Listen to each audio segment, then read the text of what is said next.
Say when. We are live, apparently.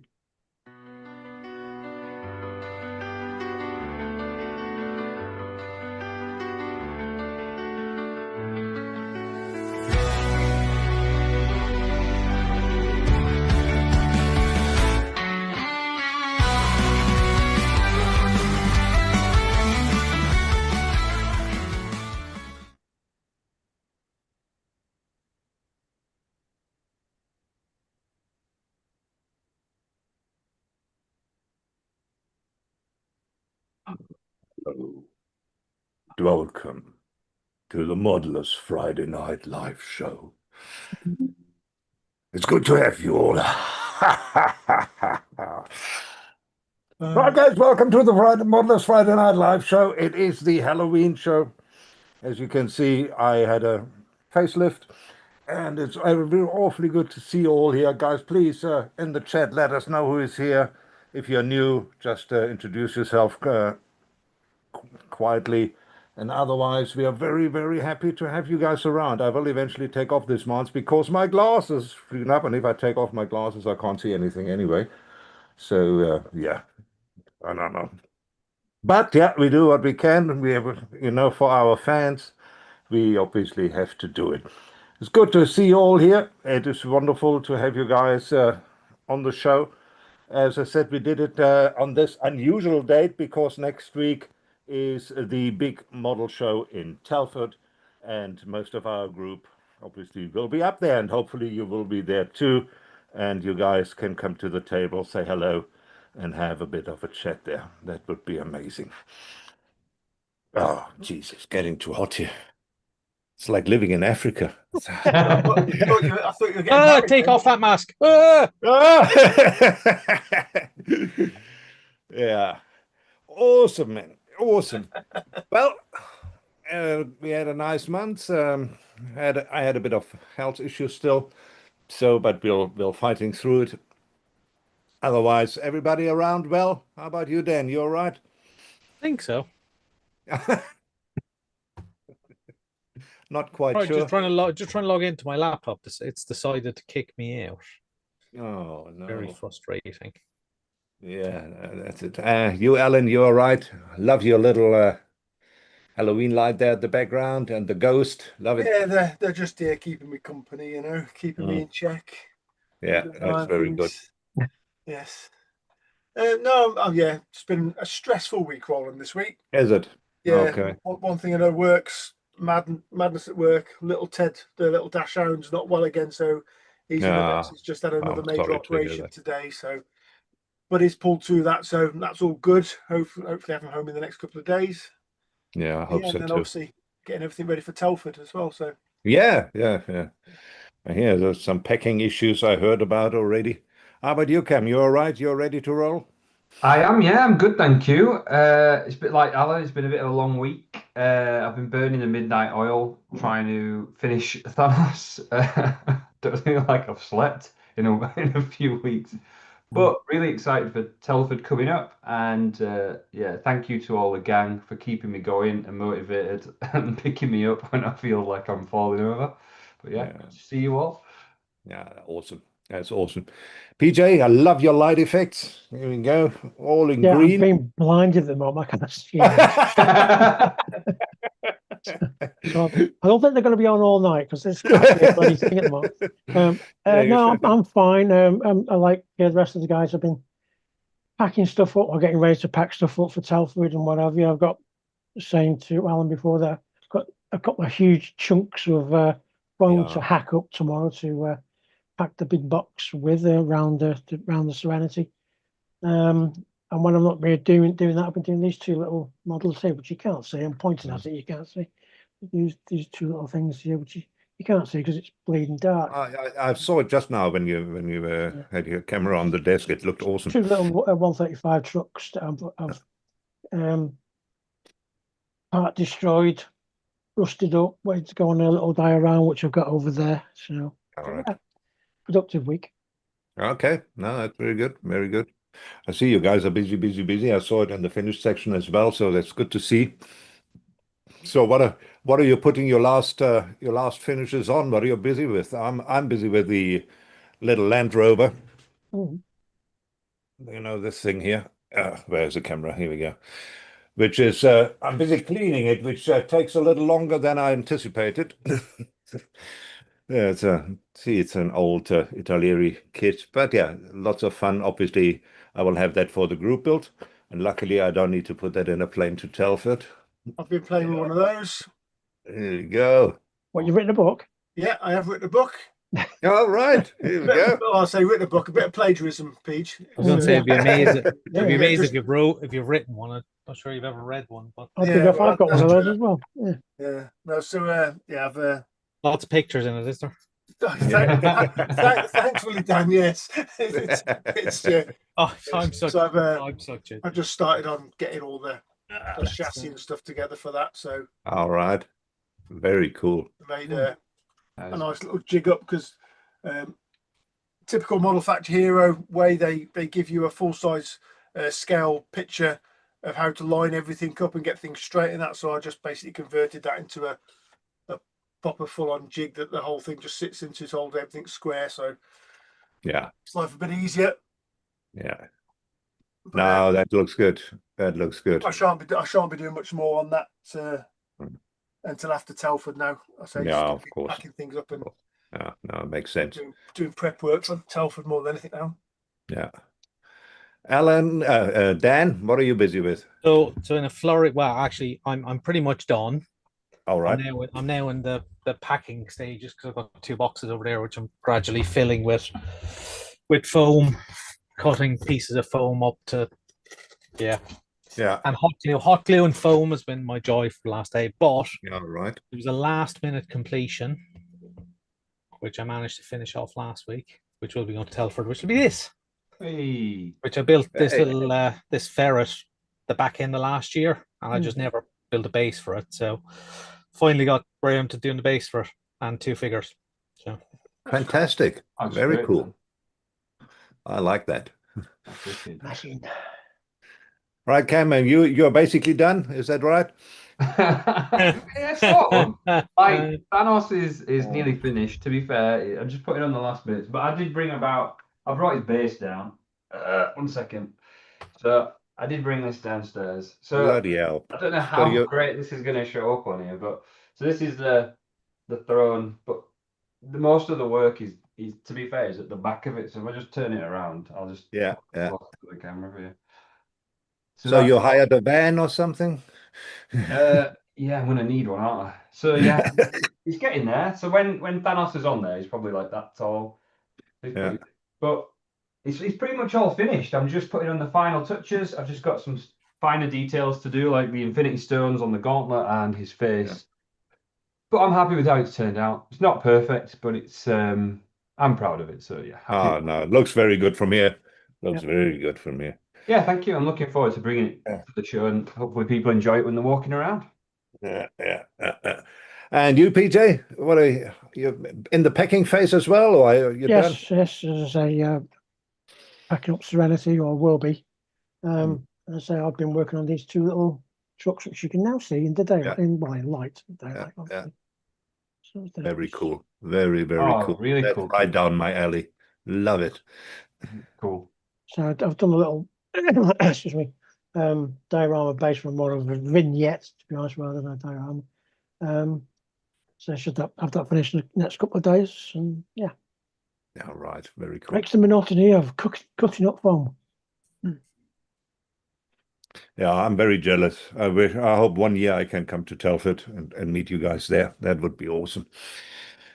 Right, Dan, would you go and have a look at the chat? I see there Oh, is of some course, yeah. activity. Yeah, of course, yeah. It looks like it's busy in there already, which it quite is, because Mr. Parker was in with a good spooky evening, everyone, at 6:48 on the dot. First visitor of the night is Panzer Cat, who's in, and it's the season of all things scary and spooky, as if things with long hair and sharp teeth would scare folks. Hi, PJ. There we go. Hey, Panzer. And then a good evening one, good evening all, and good evening panel. Hey, Roland in the chat Panzer. saying welcome to the show.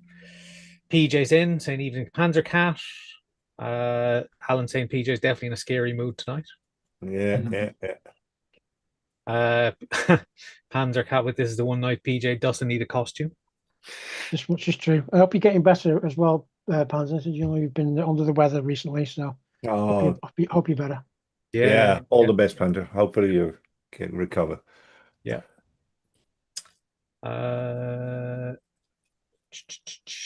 Andy's in as well, Quinn Star, Mr. Yeah, Coyne. Andy. Evening all, hope you have a great show. Thanks, Andy. Rolf Schmidt is in saying hi all, looking forward to a scary and Rolf. spooky show. Yeah, well, that's what we always Rolf. have, isn't it? Shabs is in as well. Good evening, everyone. Happy Halloween. Hey, Have a great Shabs, show, Hi, guys. Shabs. Hi, Shabs. Speedy Rally is in saying evening, everyone. Hope everyone has a great show and not too many scares. Yeah, let's hope so. Oh, yeah. The one and only Cam is in there as well. Evening, everyone. And he's here as well. Back by popular demand. Yeah. Yeah, you seem to have something buzzing about your head there. Yeah, Or yeah. you just not wash your hair for a while. These are my two little googly-eyed spiders. Nice. Shane is in saying, evening, morning, Shagger has been 13 hours ahead of you. I know how it pans out, but I'll watch again. Exactly. Exactly, future boy. Future boy, yeah. Sean White's in saying good evening, crew and chat. Good Hi, evening, Sean. good evening, Sean. You off to Telford, Sean? Wondering? Or Hi, by Sean. fellow if you are. Yeah. Come and find our table. Find the Scale Fanatics table at Hall We're in Hall 1. 1 again. 11:05. We're more or less in the same place as we was last year, apart from we're just behind where we were. So the opposite tables behind us. So nowhere near them.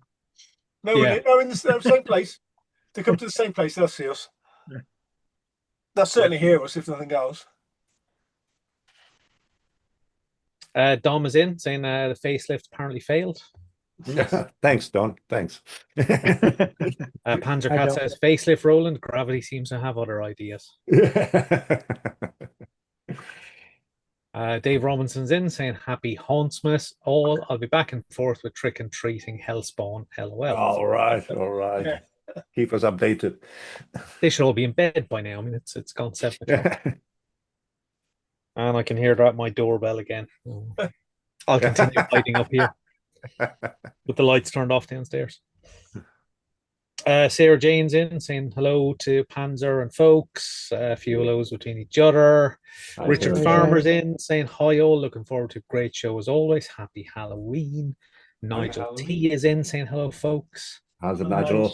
Hello. Speedy Rally is in, revealing his identity to be Mark. Sorry, and wrong account again. Hope everyone has a good one. Nay, Mark. Or that's someone pretending to be Mark in Mark's account. Uh, But you never know. Ali Ross is in as well. Evening, everyone. Ali, the Instagram mercurial magician that he is. all right. What a title. To Ali, well, we discussed it in Scale Fanatics. So Ali is going to take and lead on our Instagram account for Scale Fanatics, which he's pushing lots of the work on. Oh, that's fantastic. So, All right. Which is really nice of him. So He's that's doing really really well. well as well. If you haven't been over and had a look, go across and have a look. It's he's doing a good job. Cam says you wouldn't like PJ when he's angry. We don't like him when he's not angry either. No, no difference. Like I care. Oh, he's brought his cheery face tonight. Ali Ross says, PJ, that's a definite improvement. You mean that one? Yeah. Yeah. Yeah. I've had to with turn it everything. away. It's doing my eyes in. Sorry. And Panzer says, Cam, you won't like PJ when it's his turn to get around it. I have no problem getting around him, Panzer. I'll be 100% honest. He does not. Hmm. He does not. He does not. And we all remember those that don't. But let's Not not that we're say going to any name more. and shame, but I do have a list of people who have never gotten around it in their life. And Yeah. But let's not say any more of it, Dan. exactly. Exactly. Anyway, Alan, how are you? I'm fine. I'm fine. Hey, Michi is in saying evening all. Hi, Mitchie. I'm Itchy. Wayne Holmes is in saying evening, gents, and everyone watching. Good to see you all. And you, Hi, Wayne. Wayne, How good you to doing, see you mate? too, buddy. Hi, Wayne. Mitch says just back in getting all the snacks for next week. All That's right. it. Bring them all to the table, Mitchy. Yeah. Stephen Burns is in, saying evening all. I'm trying to find somewhere quiet to watch, but my teenage daughter is having a Halloween party. The chocolate fountain can go and do one because I'm just about to take a hammer to it. Just go and sit in the car. Just sit in the car with the lights off. Take a video. Take a video, Yeah. Steve. We all want With to your see phone. it. Sit with your phone in the car. That's what I do. Millgate's in as well, saying good evening, everyone. Loving the countdown to SMW 2025. All right. Peter. Sean White says yes, and more than likely go on a Saturday, and we'll over to say hello. Ah, good show. That's good. Dave Robinson says 150 bags of sweets handed out each. What? Oh. Hope you catch some for us. Quinstar says the list isn't that long. Philip H says evening, Uncle Bulgaria. Look fine tonight for his age. Yeah. Hi, Phil. He had to get it in. He had to get it in. Hey ho. And we're all caught up. Yeah, that's wonderful. That's wonderful. Well, thanks very much for leaving some comments. Love it when you guys are actively involved. That just makes the show so much better. But to get the ball rolling on this fine 31st of October in the year of the Lord 2025, Alan has already prepared all the stuff which you have bought. Now, I had a quick squint, and there's some interesting stuff there. Alan, would you take over from here, please? There we go. Let's have a look. Oh, why is it doing that? Why is it doing that? Oh, no. There we go. It just wanted to play Pushing buttons films again. again. Yeah. So this is what you've been buying during the month of October. Let's have a look. So first up today, we've got Michelle. She's picked up silver and gold paint for Wonder Woman. And what I thought was a resin bond, but it will come in handy for dioramas. Very cool. Okay. Very cool. Racing colour. Yeah. Shining silver and bright gold. Good. Is that something they used in the trenches? I don't know. Is it? Is that literally for putting it on the base to put the figure in? On Yeah, the, it's I think it's PVA board. glue. Oh, Yeah, oh, right, fair enough. yeah, just dries matte. It's good for like grass tufts and rocks and stuff. Oh, right. Chavs has okay. used it. There we go. You learn something every day, as they say. That's good. Fair enough. That's nice. And then we've got the third placer. I believe his name is Ryan, from across the pond, I believe, as well. He's bought himself the new B-Max release this time, grabbed the detail set as well. So he's got himself the new B-Max MP44 and All the right. detail set. It's meant to be a nice kit, this one as well, apparently. That should be an interesting build, that. Yeah. Scales that? It's 112. Oh, right, okay. Yeah, it could be. I'd like. Well, look, I haven't seen any pictures of the front suspension yet to see if it's any better than the. Is it the main one? Wasn't it? Yeah, yeah. The main one. It's the one I bought because I got it cheap. Yeah. So, but yeah, by all accounts, it's meant to be a nice kit from what I hear. So. Ah, very cool. Very cool. Nice. Then we're next up. We've got scaly wheels. So scale wheels. Finally got my hands on one of these. And he's got himself the Model Factory Hero. It's the 120th M7A version A. That's cool. A nice little, Wow. nice little find. That's very cool. Yeah, it's getting harder and harder to find the 120th stuff because they're just not making them anymore. So, yeah, they're all fetching premium prices these days. Oh, nice. Oh, that's a lovely car. That's a really beautiful car. Yeah, nice one. And next up, we've got Dusty's Model Workshop. And it says, after a dry spell, I picked up another Warhammer set to add to the Chaos Marines. This time it's a set of 5 Terminators and a set of Rifles, 1/35th workable tracks for the T-80 based tanks. Oh, So, okay. I do love a Terminator squad. Yeah, so he's got himself the Chaos Terminator squad there. Here we go. Some tracks there. Terminators. Rifle models there for the T-80. What is that track made of? Do you know? I don't know if they're metal links on. I'm not sure, to be honest. On the Rifle model stuff. Yeah. Panzer will be in the chat and he'll be telling us, I'm sure. Oh yeah, and he will tell us. Yeah. Oh, come on, face ache. And I also had my what's he got? So I also had my first Andy's Hobby headquarters kit run. We're up. This is the 1/16th Vietnam ERA M113A1, and it turned up while I was away and intercepted by the other who wasn't happy. But some nice chocolates and touristy things back from my trip. I'm still breathing bribery. 3 weeks later. She's they're playing the long Either. game. Yeah, I'm going for Christmas around the corner. All this Yeah, it's called bribery. They are but- sneaky like that. They're sneaky like that. You better be careful there, Dusty. Yeah, she just said it only cost 10, 20 quid or whatever. Yeah, it's an interesting tank, I must tell you. Yeah, it's not something which gets built very often. Yeah, Yeah. it comes in upside down. Yeah, Yeah, exactly. yeah, and I 160. think if you have to lie to your other half about what you purchase. Yeah. Next up, we've got Shabs. And Shabs, we bought these new T-shirts which arrived this week. Great quality, and we're looking forward to wearing them next weekend. All right. Very That's a bit cool. of the old Scale Fanatics merch, Telford specials. Yeah, love them. Love them. Yeah, the artwork's great, isn't it? Yeah. And I got to admit, I got a T-shirt and a hoodie myself with the same one, and they're very good quality. They are good quality. Okay. Very nice. Next time I go to Germany, I will order myself a couple. Yeah, I'm sure they will send to Africa. Yeah, I don't know what the shipping is. I guess but the it's the shipping's shipping is probably the going to prohibitive bit. crucify it. Yeah. And here we have Mr. Croak. He's picked up a few kits. A 120 Ebro Brabham F2 car. The 124 Fujimi Subaru Impreza Blob Eye. The 124 Fujimi R33 V-Spec. No. That's a 32, that is done. What? Just 33 On the left. V-Spec. Okay. No, it's 33. confused. Oh yeah, it is a Fujimi. I thought it was a Tamiya boxing then. Okay, it's my own eyes playing up. Yeah. Yeah. It's the colour on the box. You see, I thought that's the Tamiya one, but yeah. Read the words, Alan. Read the words. I know. I was reading the words, but my eyes were telling me something different looking at the box art. Your eyes were telling you something different. Yeah. Oh, I've got boy. yeah. Okay. When the eyes start talking, then you know you're in trouble. Oh yeah, I've been in trouble all week. I've been in trouble most of my life, to be honest with you, Roland. The truth be told. Is Alan And possessed? And he's also got himself the 124th Fujimi R32 in the Winfield touring car scheme, and that Which looks looks awesome. beautiful.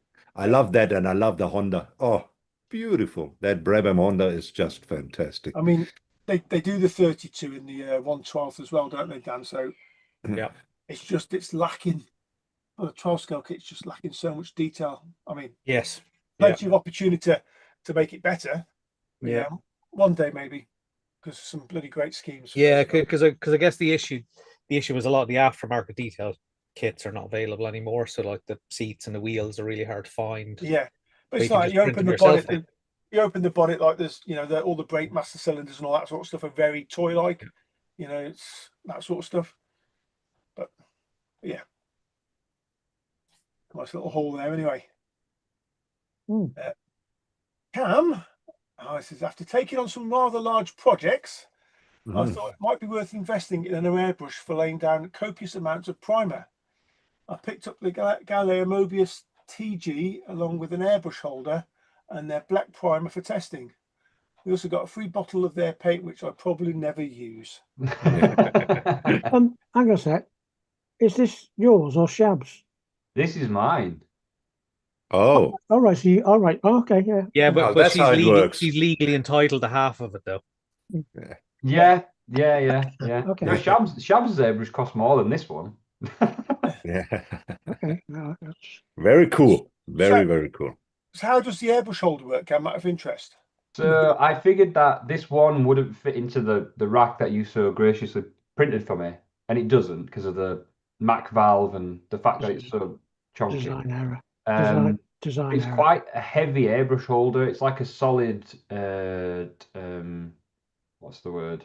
Milled piece of like steel, I'm guessing. So you just slot it in and it doesn't go anywhere. It's pretty good, to be fair. I think it's more for like displays, like to just display it, but it's pretty good if you need to fill it, I guess. But I haven't had a chance to play around with it yet. But I'm looking forward to. I'm just looking around. I'm sure somebody might have designed an airbrush holder for one of those. Yeah. Oh, we'll show that in a minute. I'll show you what you need. All right, thanks, mate. But yeah, looks good. Have you actually shot anything with it yet? No, I've used every waking minute to work on Thanos. So I want to play with it and use it, but I can't justify spending any other time other than painting Well, Thanos. that looks cool. Ah, right. So that airbrush holder, you can't actually. Oh, right. You don't put the hose comes off. Right. Okay. Yeah. It's just to kind of hold it there. I just figured why not. I got a pretty good deal on it. That's why I got it. Yeah. It looks nice. A little bit more. I see a little trip to Elements Games in Stockport, resulting myself and Shabs picking up a variety of different paints from Citadel, Vallejo, Two Thin Coats, Pro Acrylic, and AK.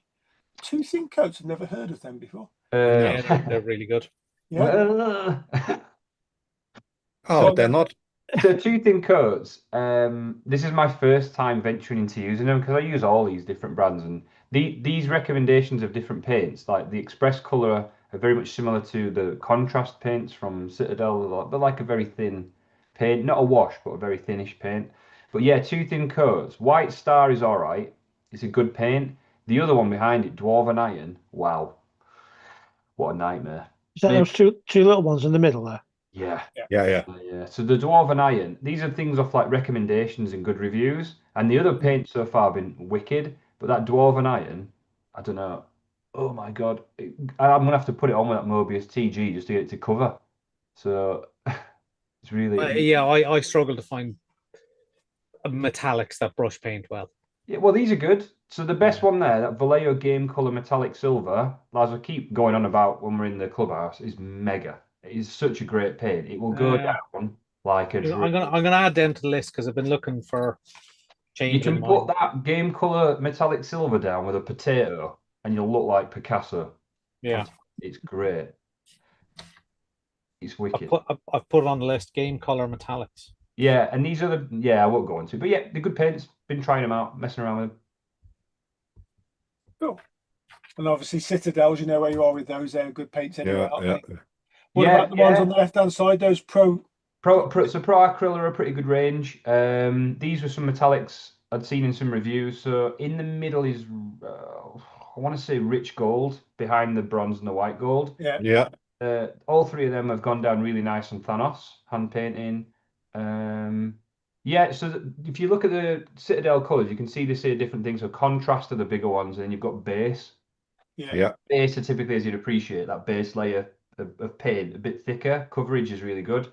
So they prioritize coverage, where the contrast, typically what people will do is black primer the model, zenith highlight it with white or dry brush it, and then they just plaster a contrast over it, and it'll stay in the recesses but keep the highlights. So it's a fast way of painting miniatures. All right. What I've found with statues is if you airbrush the contrast, you can, without losing your base color, you can just boost colors. So you can, as it says, boost contrast without pasteling it out. So if I want to make a green brighter, instead of adding white and pasteling it out, I'll just add like a green, maybe contrast or something. Okay. Yeah. Interesting. Interesting. I've got a Batman figure. I might pick up some of the Citadel contrasts as well. Yeah, I'll let you know. I'll get on. Next up, we've got Shane, and I'm going to have to go back. He says, not been buying last few months, but did pick up the Figini 112 Skyline GTR for under half price in a new stock clearance sale. Tamiya 112 Ducati V4R Racing, which isn't actually a racing version. The Tamiya 112 Honda RC 211V, a full face spray paint mask, display sander, and a display combo set. So there's just us going on about the 112 Skylines. Bingo. There's one. Yeah. That's cool. Photo etch rollers. That's what I need to put on the list as well. What was that? Sorry? Photo etch rollers. I just remembered. Photo etch rollers, yeah. Sorry, I'm writing my shopping list for Christmas list. You get all the ideas once this comes today. So yeah, cracking. I think they could be made into cracking kits, to be honest. And then we've got his Ducati and his Repsol Honda 06. Two nice little holes there. That's still a beautiful bike. Yeah. And then his full face spray mask, spray booth mask. Wow. Yeah. Diving helmet. Yeah. I've never been able to get on with the full face ones. Are they better for people with beards? Genuine question. No, No, Fair. no. No, any face mask, if you've got any facial hair, is always going to be an issue. yeah. Yeah, I was going to say because that fitment, isn't it? Like getting the flush fit. I'm just Yeah. yeah. Yeah. I appreciate if Dan put his beard in there, it'd just be beard and Yeah. I paid good money to see that. I've got to be Might honest. improve his modelling. But Just kidding. But like when you're 2K and stuff, it stops you. Look at that. When you're 2K in that camera, it stops obviously the 2Ks and stuff getting absorbed because you absorb it through your eyes and your skin and your face and stuff because your face you normally got your face pretty close to what you're doing. See, they don't warn you about this when they're recommending them 2K to you. Yeah, I mean, again, if you're doing it all day, every day, then it's an issue, isn't it? But Yeah. but some people can be more susceptible to these things than others, straight away. So Yeah, I have a mask, but since I wear glasses, a full face mask doesn't work for me. So, Yeah. but I have a mask, which is pretty good. Yeah. What you can do, what we did in the army when you had a beard and you put a mask on, just put cream on your beard, like Nivea or something, and then it seals quite nicely. Huh? Yeah. Oh, really? Yeah. So when all the bombs and the hand grenades and all the mustard gas is going off around, have you got time to do that to your beard then? Yeah, work on your skincare regime. Yes. Perfectly moisturized skin. Forward. Hang on. I haven't put on my barrier cream yet. The rest, Well, I never had the mustard gas, but we had the tear gas in a small room where they set us in with those masks, and it actually worked. I always wondered how Roland looked so youthful. Thank you. Moisturize your beard. And Shane's also got himself. He's got himself the Dispace sander there by looks of things, and he's got himself a departure tool combo set. Looks pretty interesting, doesn't it? Yeah, it does. A couple of blade knives there. Are they? I think tweezers. Did they have an arrival set as well? You can't get through departures with them. What is that? What is that? Secondly, what is that? Yeah, I don't know. I don't really know, Roland. It's got to be a part separator. It's got to be. Looks like a highlighter marker to me. That's what it looks like, isn't it? But that's got to separate. Just trying to see if there's anything. You've got to be over 14 years old to use it. So that's Cam out. You can't use them, Cam. I don't know. It'd be interesting. Shane will be hopefully hovering in the chat somewhere, so we can let us know what that object is there. I don't know if reusable sandpaper, tweezers, model parts detacher. Boom, separator. Boom. Is that set of cutters are for? No. That's the only reason I know this sort of thing exists is when you're building Gundams and you put that stuff together. Unless you've trimmed the pegs, they ain't coming back apart. So you need to it's fair point. Yeah. Okay. All right. Well, that's what a scalpel. Oh, that's what it's for. Okay. Yeah. Fair enough. Good. You've had a good haul there, anyway, Shane. Considering you've not bought. Oh, yeah, Shane, looks good. Not bad for somebody who hasn't been buying for a month. Next up, we've got Mark. It says this month it's just club merch ready for next week. Hey, here we go. There we go. So Mark's been splashing out on some Scale Fanatics merch as well. Yeah, that's very nice. A hoodie there with the round logo and the Southwest Model Show 2025 T-shirt.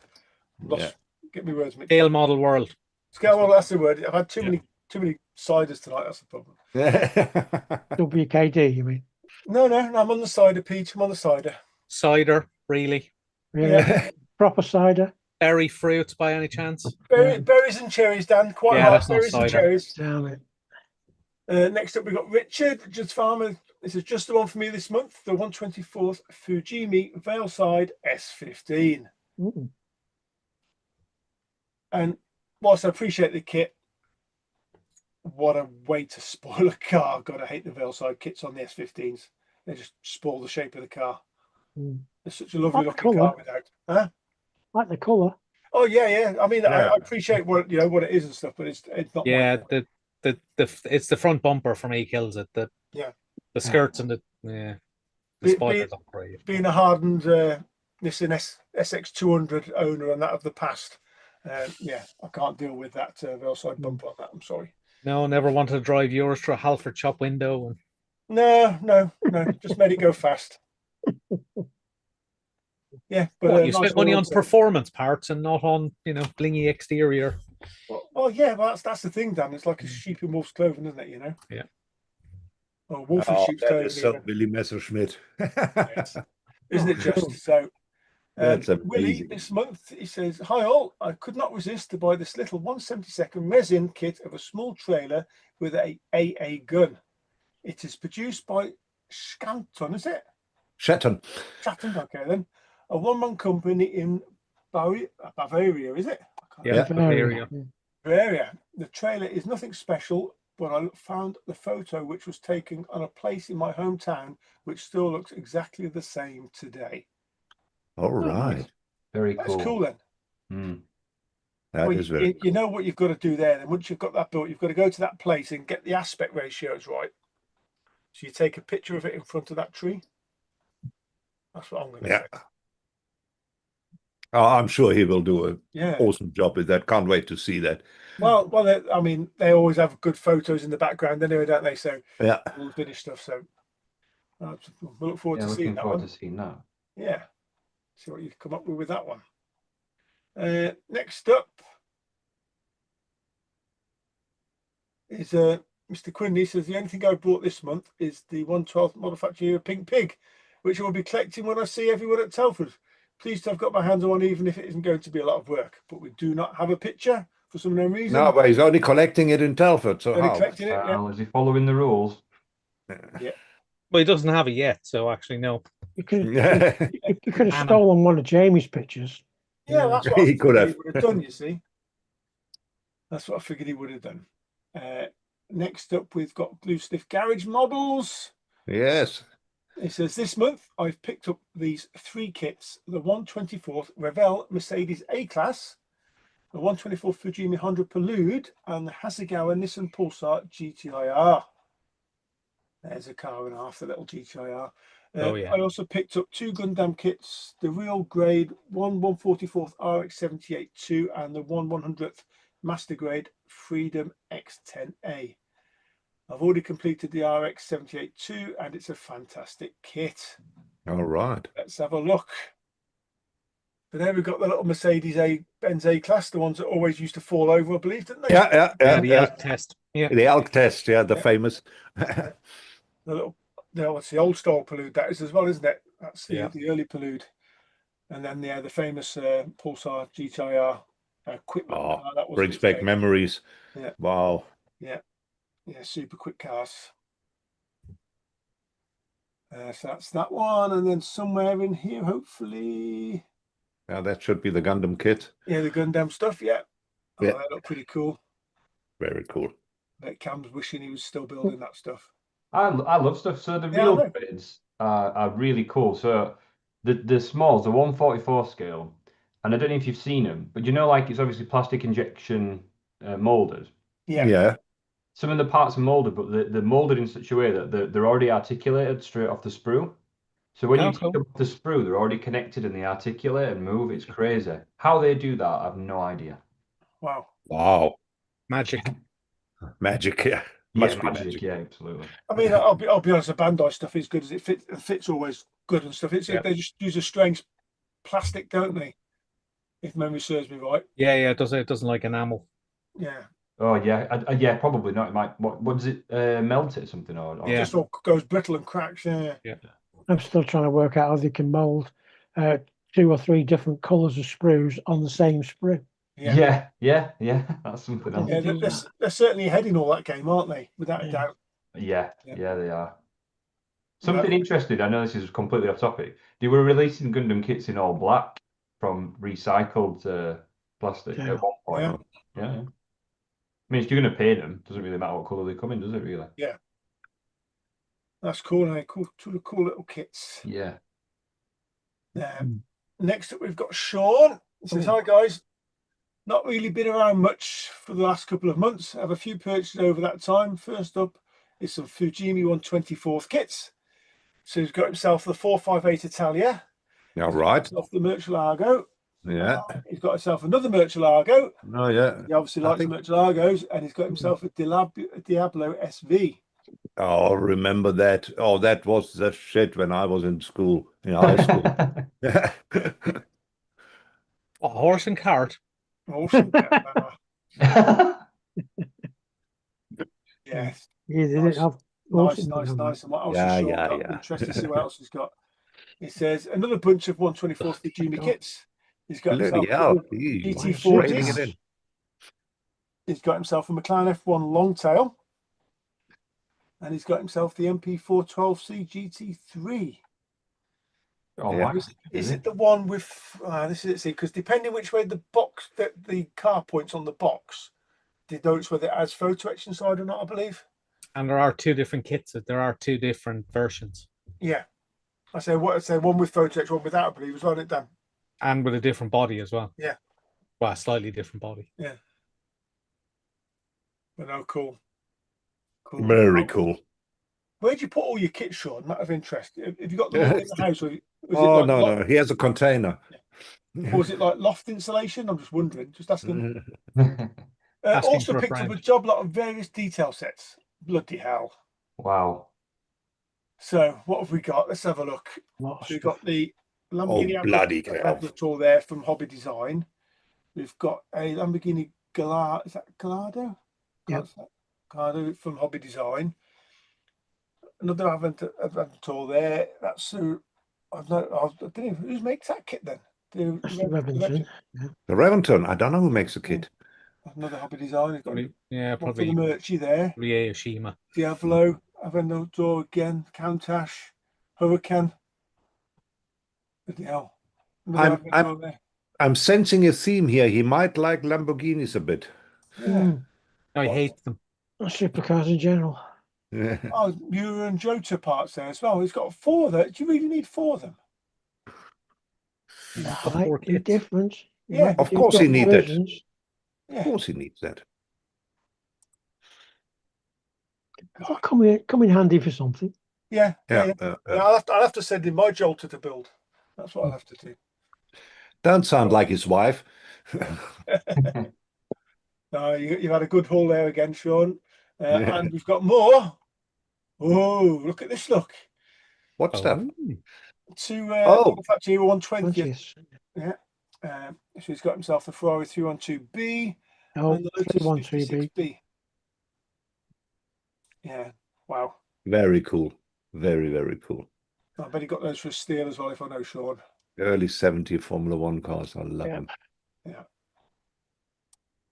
Very nice. Very cool. And I think, folks, unless I've missed anybody, which I hope I haven't, but I think that is us with the what have you been buying this month section. Very cool. Very cool. Well, Sean is always filling up your section quite nicely, isn't he? Yeah, he gives me something to talk about. Yeah. If in doubt, there's always Sean's purchases. Yeah. It's fantastic. And he always has interesting stuff. Always interesting stuff. But yeah, my favorite is that little anti-aircraft gun. Oh, from Rolf. From Rolf, yeah. That is I love that kind of stuff. Yep. It's really neat. Yeah. Very, very cool. I'm thinking I might be buying myself a 112 Skyline. I mean, that was got to be an omen, hasn't it? I We'll know. see what we find in Telford. Is that one looking for an excuse to spend money?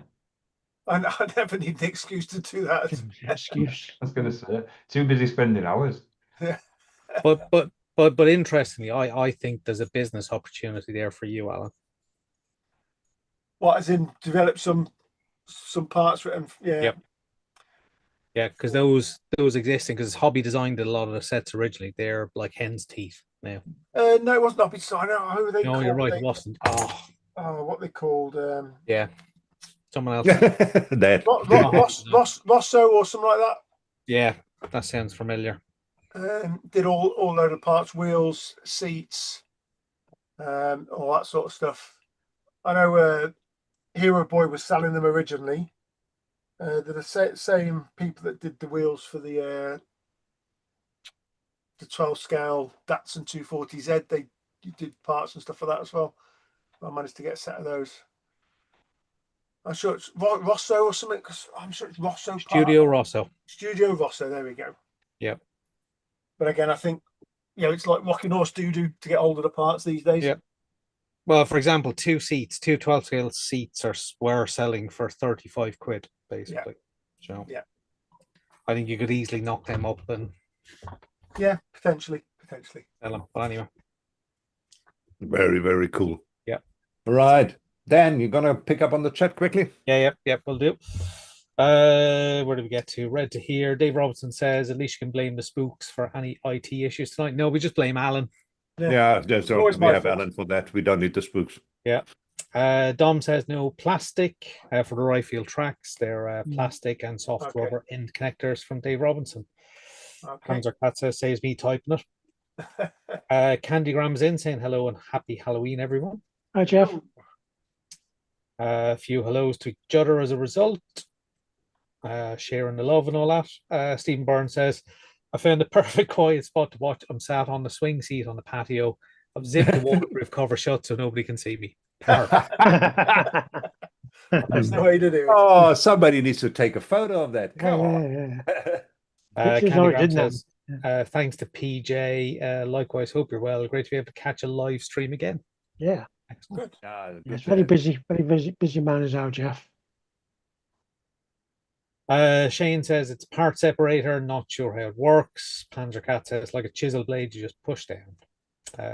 Totally Scale Models is in saying evening. Hey, how's that? Good to have you. Evening, Steve. A couple of hellos to each other. Steve Bird says Vale Cider as bad as Gambala. Yeah. Andy's moaning because he purchased it this month. And then Cam says you should have uploaded a picture of the receipt. Nice. Proof of purchase. Yeah. Panzer says Bandai use a lower melting point plastic, which is why it feels different because it isn't cooked. It's very susceptible to enamel thinners. Cool. All right. John Stone that's right. Enamel washes. That's right. Can you put enamel wash on the thing? It just disintegrates in front of you. Yeah. That's what I remember now. Yeah. Someone did that, didn't they? I can't remember who it was now. We had that once on the show. Carry on. It'll come to me. Yeah. I know I had my Bell Kit C3, which disintegrated in brake thinner, which is unusual. Yeah, that's not the one thinking of though. But it'll come to me. I built one of the X. Was it not the X wings? What's the other one? The Darth B wing, A wing, yeah, Y wing. Yeah, and I put a bit of wash on that, and it started to crack, but I stopped in time. So I managed to get it off. John Stone is in. Say good evening, one and all. Hope you all have a good one. Model on. Thank you, hey, John. Hope you're doing well. Hi, John. Good to see you, buddy. Yep. Hey, John. Jeff says, thanks for the info, Panzer Cat. Always wonder why enamel thinners weren't advised for Bandai kits. Panzer says, I have purchased goodies, but they don't arrive until Monday, so you have to wait till December stream to see what I bought. But I think December will be a bumper one, because obviously we catch a big chunk of Telford as well. Yes. That'll be great. It could be the Friday night. What did you buy in the last one show? Might have to have a 15-minute interval in the reading of that one, maybe. Yeah, for sure. Commercial break in the middle. Yeah. Richard says, well up for some extra detail parts for the R32. Can you do me a veil side kit? Oh dear. Dave Robinson had the track of a Ming Warrior melt from an enamel wash. All right. Oh gosh. When you say Ming Warrior, do you mean a Ming kit? Sounds about right. I would assume so. Oh, why am I shouting? I'm never using enamel. After all this, I won't go near a kit of mine with enamel. Yeah, no enamel for you anymore. Dave Robinson says yes. Blimey. Okay. Actually, the other day when I rummaged around in this mess here behind me, I've still found those Revell pots, the Revell tin pots. Oh, yeah, the enamels. Yeah. Pop them open. Yeah. Oh, they're fine, I'm sure. It confused me for a number of years why they said email on the side of them. Yeah.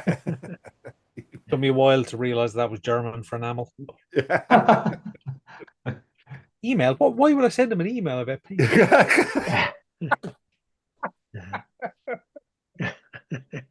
Emalia. Yeah. Yeah, it's awesome. That's awesome. I think PJ, question, your interesting question section, I think should be the next one coming up because don't want to miss that. So if you would go ahead with that, that would be awesome. Are you sure? You don't want to do models from yesterday? PJ, they are both yours, so you can arrange them the way you're you'd the like you're to. the host. Allegedly, you just tell me what you want. All right, ladies and gentlemen, on advice from the wait, I'm just getting new news. All right. We're doing the models from yesteryear first, just coming from the studio room. And PJ, if you would go ahead, please. Oh, I'll do my best. Very good. There we go. Is that sharing? Yes. It Yes. is. Okay, good. Would you believe me if I says no? I'd believe anything tonight to the way technology is working, mate. No. Oh, Right, there's a bit of a book to go with this picture as well, so just bear with me a sec. This is from Neil Gilborn. It's at the turn of try again. At the turn of the 50 years anniversary of the moon landings, I did the Saturn V and space shuttle from Revel in 144. Then the Dragon LEM and the CSM in 72 scale. Wrapped the LEM in Rolo wrappers. I don't know what that means. I bet you enjoyed eating them though. yeah, That's all right. Rolos. Yeah. Yeah, that's Rolos. right. I've not done any modeling for 45 years up to that point. The Saturn V all splits into stages of the craft, which was brilliant as a project and demonstration piece. Whilst listening to the legendary podcast 13 Minutes to the Moon, giving context and meaning to the modeling. It cemented my love. Cemented of modeling from the kitchen table to the bench and the stash. I love modeling subjects that I have interest in or have experienced, and I've really stuck to this ethos ever since. Saturday morning TV. Okay, the Yellow Escort, which all from the Hangout know the story. Star Wars from the years of watching the films, Le Mans, obviously, and the story goes on. Hope that's enough context and words. Why has it got Alan Parker there? No, probably not, because not everyone knows the Yellow Escort story. So. Yeah. Well, he's put me in that piece because last time he posted a picture and nothing, and I basically grilled him saying, you got to give a little bit of context, Neil. A little bit of explanation as to what it is and what it's for. Oh, I see. Yeah. So he's Too much, Neil. So it's gone to the other extreme. I think that's absolutely perfect. I think he's given us enough information there. I would have liked a bit more date information. Yes, I know it was like a good while ago, but okay. No matter. Right, well, he said there the 50-year anniversary. Well, when was that? That's 2019. 2019, of course. Yeah. Zoom in on this so you can see what. Have you figured out how to use the zoom function? Just be careful what gets reflected in the glass as well. Well, yeah. Yeah. Just say it. Yeah. We've had some gnarly toenails over the years, but it could be worse. Well, yes, so is that. Bring it down. I don't need that. This is Vernon Darcy Gwynn. This is monogram F102 and SCA camo. I've got no other information. It looks cool. We've got to give him that background and stuff. Looks fantastic. You could mistake that for a real plane, to be fair. Yeah, true. Yeah, it would be nice if you know when you model this, Vern. When it was last week or 10 years ago or whatever. Hey ho. That's good then. This is from Elaine Matthew Thomas. Something a bit different from the car builds. I actually started off with aircraft. This is my 72 scale F-15 by, I think, Italeri. Unlike much custom work apart from custom colour scheme. The colour scheme I chose is from Sorcerer Squadron in Ace Combat. Pretty Again, cool, no time scale when it was built. Just let us know when you built these things, guys. Love the mod, like it, love the scheme. Yep. Oh, second picture, sorry. In flight. Yeah, nice weather. Oh, Cool. Capri Shane Wright. Got the Trumpeter 116 Max Pro done as a swap version a couple of years ago. That's pretty cool. Yep. I seem to remember him posting pictures of that. So it's got to be a couple of years ago when he was building it. To be fair, Yeah, I Yeah. remember that. Yeah. yeah. Just cool. Still looks, even though we know it's a model, it's still, you wouldn't like the full size thing on your foot, would you? No, God, no. It's going to be slightly heavy. Slightly heavy. There we go. This is Ralph. This is hi all. Here's my 72 scale unlimited class Reno Air Racer. Dago red. Okay. A strongly modified Mustang. Is built out of an excellent Japanese resin kit. The company is long gone, as I built it in 1996, just after our trip to the National Air Races in the US. At that time, the races were still close to the grandstands. We will never forget the moment when the pack of the unlimited class dived into the flying start. Their tuned Merlins sounded more like jet turbines than Merlins. Lego Red was the first over the finish line, but was put down to second place due to a pylon cut. Oh no. Infringing the rules. That is pretty cool, isn't it? Yeah, very cool. As I say, it reminds me of the little Reno racer I built as well. That's Don't see that every day. Very cool No. build. Another picture here. Original program book and our photos of the Dago Red. That's Oh, cool. great. Very cool. Take up to some speed. John Stone. Yay! Greetings, modelers. Here is Maggie's 124 Abro mobile kitchen. I think I built it in 2019-2020. Something she saw that was completely different and was a giggle to build. Thanks for looking. Model on. Oh, that's cracking. Very cool. Very, very cool. I wanted to know what was on the menu.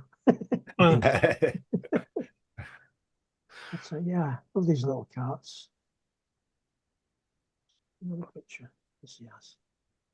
All right, here we go. Maybe you can have a closer look here. Here we go. That's some eggs on the go. Look. Coffee machine. That's cool. That's very cool. Like that a lot. Yeah. Oh, what's the third picture? Oh, let him off Here this we go. time. All right, salt and pepper. Buns. Condiments. Making me hungry. Love the register as well. Very cool. I fancy some egg on toast. Yeah. You'll have to wait. So Sylvia, hi all. This is my 72 scale Harvard T6 from the Reno Air Races 1996. Lovely. Okay. Oh, she was there as well. I wonder if they met. Yeah. Okay. I do like that. I'm saying nothing. And again, this is leaflet from 96, and our pictures of the full size plane. What a great All show! right. Very cool. Very, very cool. Likes it a lot. Richard Farmer. Built roughly a year ago, I think. 9 scale Italeri Triumph 3HW. Built as a cafe racer thingy. I was really chuffed how this came out. Sold it a few weeks after and it got obliterated in the post. Oh, no. no. No way. That's terrible. That's horrible. Sad. Fantastic build. Yeah, I remember that. Hmm. Very cool build. That's sad that it gets broken in post. I think is number 1. Yeah. Last picture. Right on that. Cool. I love that. It did come out really nice, that didn't it? It looks fast standing still. Yeah. Yeah. Beautiful. And that is that. Very, very cool. Cool. Yeah, some cool builds there. Really nice. Awesome. I love that. Cool.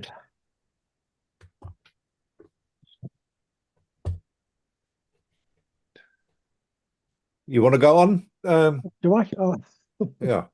I'm which just one? asking you. Don't know what the producer put in your ear, but Which do you prefer next? You can either have my question of the month or questions for the crew. Which I think let's is do your question for the Let's month. just- I'm yeah, always yeah, eager yeah. to do Yeah. that. Okay, we'll do that first. Just bear with me a sec. Just go back to the top with that one. That's there. Yeah, we'll come back in here, hit that, and share. Okay, seen that? There we go.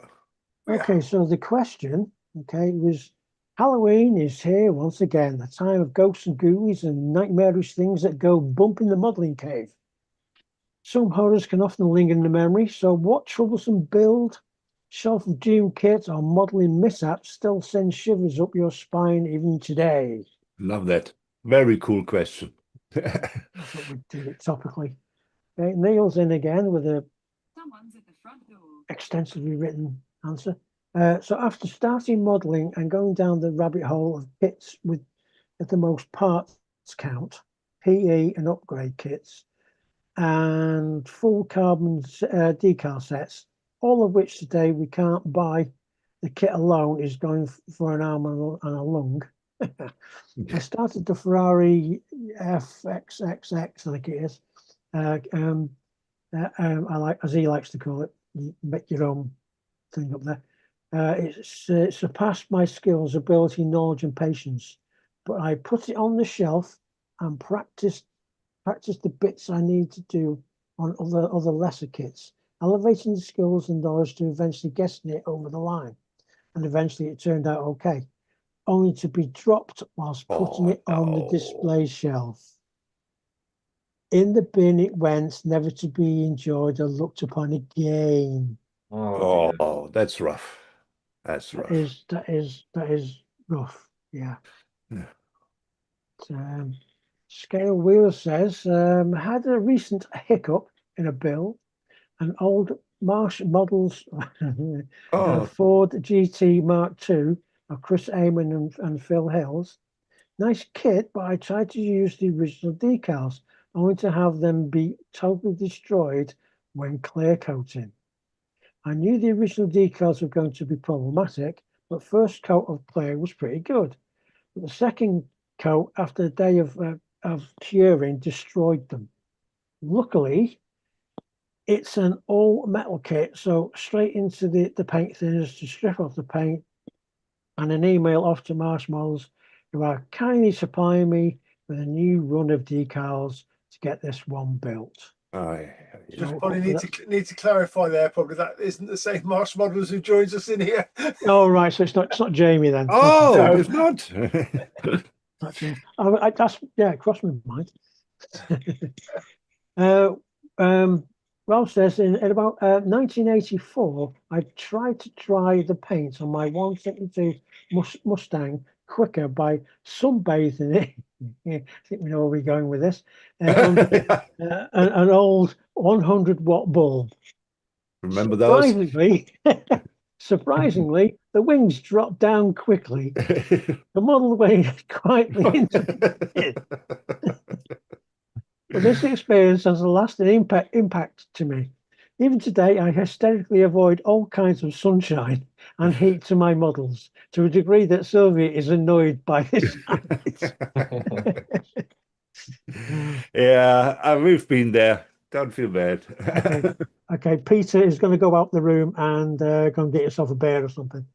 Because we're going to be showing these pictures. This is Peter Millgate. This is like a horror scene. Mixing paint, what could possibly go wrong? I would say No, that's part of its theming for Halloween. Yeah. Bloody hell. I remember this day. Yeah, I remember it as well. It's everywhere, isn't it? Display Okay, case. yeah, well, there's more pictures. Just stay with me. Stay with me. Yeah, there's the Oh, there's the no. bottle. Holy, holy. There's The Hand of Horror. Apparently, he still owns, oddly enough. But there's the show. Oh, bloody hell. That is It was a just, lung shot if I've ever seen one. yeah. Oh, Yeah. yeah. Have our sympathies, Peter. I like how Neil there saying it's a classic only because he's done exactly the same thing. Yeah. Excellent. Uh, And Cam, who's in here with us this evening. After approaching 99% completion of a 1/8 scale cyborg Superman, I wanted to finish by adding a small glow to his cybernetic eye. Hmm. The first part of this was to airbrush a small amount of white ink. I shook up the ink with no issues. Everything seemed to be going great until I opened the pot. Okay, I don't know where this is going as well. White ink went all over me and my favourite dressing gown. Okay, the wall, the table, and all over Superman. Needless to say, I used my own tears to help wash off what I could, then having to repaint every section where the ink had covered. It still keeps me up at night when I think about it. She attached evidence of my dressing gown. So I know the dressing gown doesn't look half as bad as what Pete's shown with his like room. Exactly. But Yeah, you this thought you dressing put gown has been washed Yeah, quite. you Oh, and it's a Marvel dressing gown as well. It's a Yeah, marvel. it's you're beautiful. wearing it, aren't you? Yeah. But I've washed it loads, and honestly, when that white ink went over Superman, it was on everything. His skin, his clothes. I had to repaint all of it, and Shabs. Oh. Should have seen Shabs. She disappeared. She was that afraid of how like angry and upset I became. Hiding in the basement. But at least, looking at your gown there, you haven't seen what happened to Pete. Yeah. Makes you feel a little bit better, I should imagine. Yeah. Yeah, Just ever so could have been slightly. worse. Oh, there's a small one there. Capri Shane Wright says, I don't have any. If a kit is giving me grief, it gets smashed and binned. Well, that's it then. Okay, that's something dramatic, but okay. Wow. Anthony Rico. Oh, I'll have to go back because his text was through there. My 124 timing Nissan R89C would for sure by the culprit here. He probably meant B. Yeah. Corporate here. Spent ages detailing the engine and getting it great. Then the famous Tamiya decals went on in their usual terrible way, so I had to strip those and mask and paint the colours over the difficult surfaces. After much painstaking work, I was happy, and the sponsored decals went on okay. Then, as I sprayed a mist coat of Tamiya LP11, they all started bubbling and cracking. Oh, I God. was devastated, but I'd invested so much time into the engine. I decided that I would get revenge. Here we go. Sandpaper, scratches with tweezers, extra thin on the clear parts. You really got revenge. Dust spray and rubber paint. I remember this kit. Flipped all over it, and it became one of my best race work builds I've done. Okay, who would have thunk? Yeah, if you remember, I say when he did this, I don't know what kind of time. Yeah, I remember that. But he put this in the finished bills. It's as if it'd been in the race, and it looks perfect. Yeah, looks really absolutely awesome. gobsmacking. Yeah. So you never know. Disasters can turn to gold, as they say. Very cool. One more from Mark Runciman says, mine was a Subaru WRC build. It was the build that kind of got me really back into the hobby, but it was doomed from the start. First, I dropped it and broke several bits. Sorry for laughing, shouldn't laugh. Managed to get it back together and kept working on it when my son found it on the shelf and decided it was Lego. And it was Lego, and pull it all apart. I didn't know whether to cry or be furious. My son is autistic, so can't say anything. Managed to rebuild it rebuild back to the same point again and get near the finish line and dropped again. Oh god. At this point, I gave up on it. I used various parts for spares or kit bashing. Yeah, Mark, it wasn't meant to be. Yep. And that is I've had some of those cat Just accidents, questions for that them. kind of So- stuff. So- Yeah, so all I'm saying is with the paint issues, what you need to get is a nice little apron like the Scale Fanatics one, oh yeah, good which is of point. course available on our merchandising site. Yeah, you should certainly have that. Excellent point. Yeah. and at least you've got a target to aim at. Exactly, yeah. Yeah. Yeah, very, very cool. I Very cool. don't think I've got any disasters that have haunted me as such myself personally. I've had difficult builds. We've all had like difficult builds. I've just finished one. Yeah. But I wouldn't say I've had any like mega disasters where, you know, it's got chucked in anger or anything like that. I mean, even if a kit does end up on the shelf for doom, which I don't really have a shelf for doom as such, I always go back to it at some point in time. Yeah. Try and get it finished. I don't possess a shelf of doom myself. I'm that stubborn with myself that I will build it no matter what. Even if there's bits missing or it's only got 3 wheels, I will build it. It gets built and then it gets stuck on the shelf. Yeah. You know. Yeah. I've done the old shaking the bottle of paint, not realizing that I've already undone the lid. Yeah. I think we've all done that. Yeah. Or having paint which you have decanted and steer it with a wooden stick. I suppose my biggest one is probably in the spray booth. You've taken the top off the paint, you've put it down, you get in the pipette, and you just have like I don't know, a crazy moment. You go to and you just knock the paint everywhere, knock the bottle over, and there's paint all over the paint booth, and I hate wasting paint. Yeah, me too. I tend to get the tissue up and wring it out, get it back in the bottle. I don't go that far. I had one model which I was really proud of. It was that 112 little Fiat. Oh, yeah, 500. Yeah. And my fucking cat knocked it off the shelf, so it's in pieces. I was devastated. I made such a noise that cat didn't come back in here for weeks. Wow. Yeah, I think the Bell kit Citron was probably. I was trying to find the pictures. I was going to share them, but I can't find them.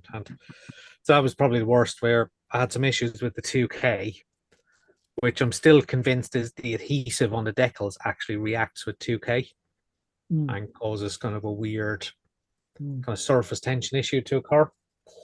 But anyway, the 2K was kind of ruined, so it has to go into a bath of brake fluid, which is quite normal for, car kits. If they're ruined, they go in brake fluid and they get stripped.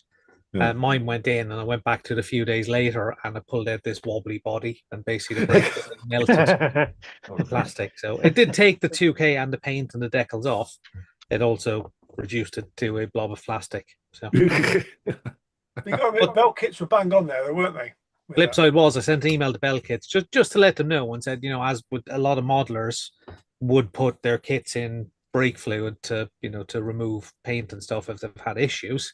Mine melted. Are you aware of any differences in your plastic or anything like that? They nicely replied, and they happily sent me a brand new body part, all the body parts that got melted, and a brand new decal sheet for the kit. All right. Oh, that's very good. For something that was completely my fault because I screwed up the 2K. So that's good PR, isn't it? Good PR. Yeah, that's actually very good. Good kudos for that. All right. I think before we go to the questions of the crew, there isn't much chatting going on, so we can catch up on that just now. Yep. Before we do the questions for the crew, maybe we first have a look what you guys are building. Maybe the questions for the crew will then help you with finishing that. So, Dan, would you take that one away for us? I can do my best. Well, let's hope that's good enough. It probably won't be. Give it a go anyway. This one, yeah, we give it a go anyway. Give it a go. Okay, where's my share button gone? They've moved it just to be awkward. Yep. Only one participant can share at a time. Yeah, nobody is sharing. No one's sharing. Okay. you just click on the share button. Yeah, here we go. It was just telling me it was giving me. Yeah, when you put on the when you click on the arrow next to the share button, then it gives you that message. Yeah. Thinking about it. I see it's thinking about it. Hasn't Oh. arrived in Africa yet. Have you clicked on a window? I have.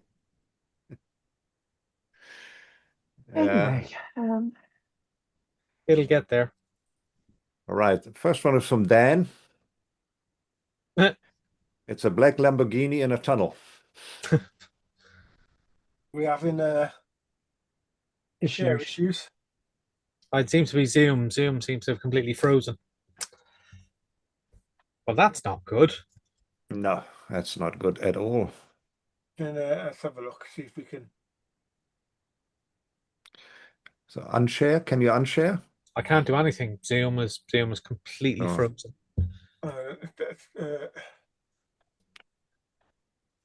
Right, is that sharing my window now? Is it? Yeah, it is. Yeah, right. So if I stop sharing, hopefully that will turn us back. No, we've got an infinity mirror. No, what have you done, Dan? I've done nothing because my Zoom is completely frozen. Have you broken the interweb? I think I've broken the entire internet for everybody. Well, what again? Yeah, very strange. Maybe can you share for him, or I can share for him? Bear with me. I'm just getting to it. I'm just looking for it. It's work in progress on the 31st. There we go. Oh, here we are. As was said before. The reason, obviously, is that it is Halloween. So hopefully that's sharing. It is. It is. Right then, Dan. Dan can talk you through it. Well, I can't because I can't see anything. My Zoom screen is completely frozen. Oh no! What we're gonna do? Have an intermission. Do PJ's question while I bomb out and come back again. All right. Okay. Right, PJ. well, that's if it disappears when. See what happens when you bomb out. Then Dan, see what happens. If it'll let me even do that, because my screen is completely frozen. Control Alt Delete doesn't do anything. Hang on. Then what I'll do? I'll hang on. Then bear with me, folks. Bear with us. It's all good fun, isn't it? I'll boot you, Dan. The gremlins. It's going to kick me out. Hang on. Let me stop sharing. Because then that might work. Up to there. Stop participants sharing. It's not letting me do it. No. There. Oh, there we go. There we go. Sorted. Fixed. Just that. Do you want to give it another go? Just in case? IT. Gotta love IT. Right. Do you want me to share for you, Dan? Hang on. It's frozen. Your camera is here, but I'm back again. Yeah, you're back. There You're Back back. again. There we go. All right, give it another go, Dan. Yeah. Every now and again, Zoom does this to me. There we go. Hey! Hey! There you go. Seriously, literally everything on my screen was completely frozen. Hmm. It's like Zoom took over all the RAM process, everything. Yeah. You've been hacked, mate. Yeah, probably. I am still on Windows 10, so I am a security risk. Oh God. I don't think that's the issue. No, I'm not going to say it. I'm going to stay politically correct tonight. Yeah, that's fine. Go on, say it. Well, no. I'm not going there. Not while we're live. No, don't go there. Anyway.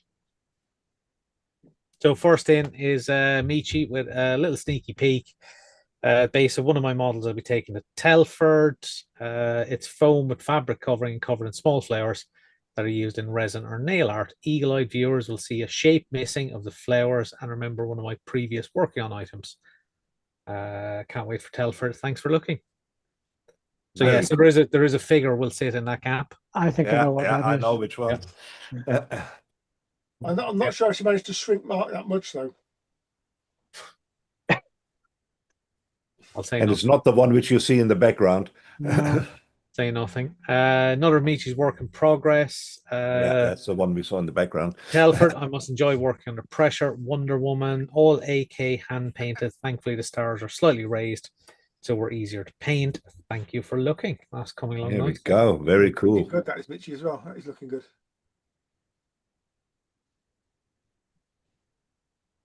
That's to The go. scaly wheels. Yes. Oh, has got the mostly scratch built 1/12 Matra MS11 using the old Bandai kit as a shell. Starting the engine and transmission build and fabrication at the moment using parts from a Tamiya Tyrrell for the Hewlin gearbox and some of the original engine block. That's very interesting. That's Yeah. very cool. Yeah, he's Mix doing and a match, really yeah. good job on Okay. this. I like that. He likes it a lot, yes.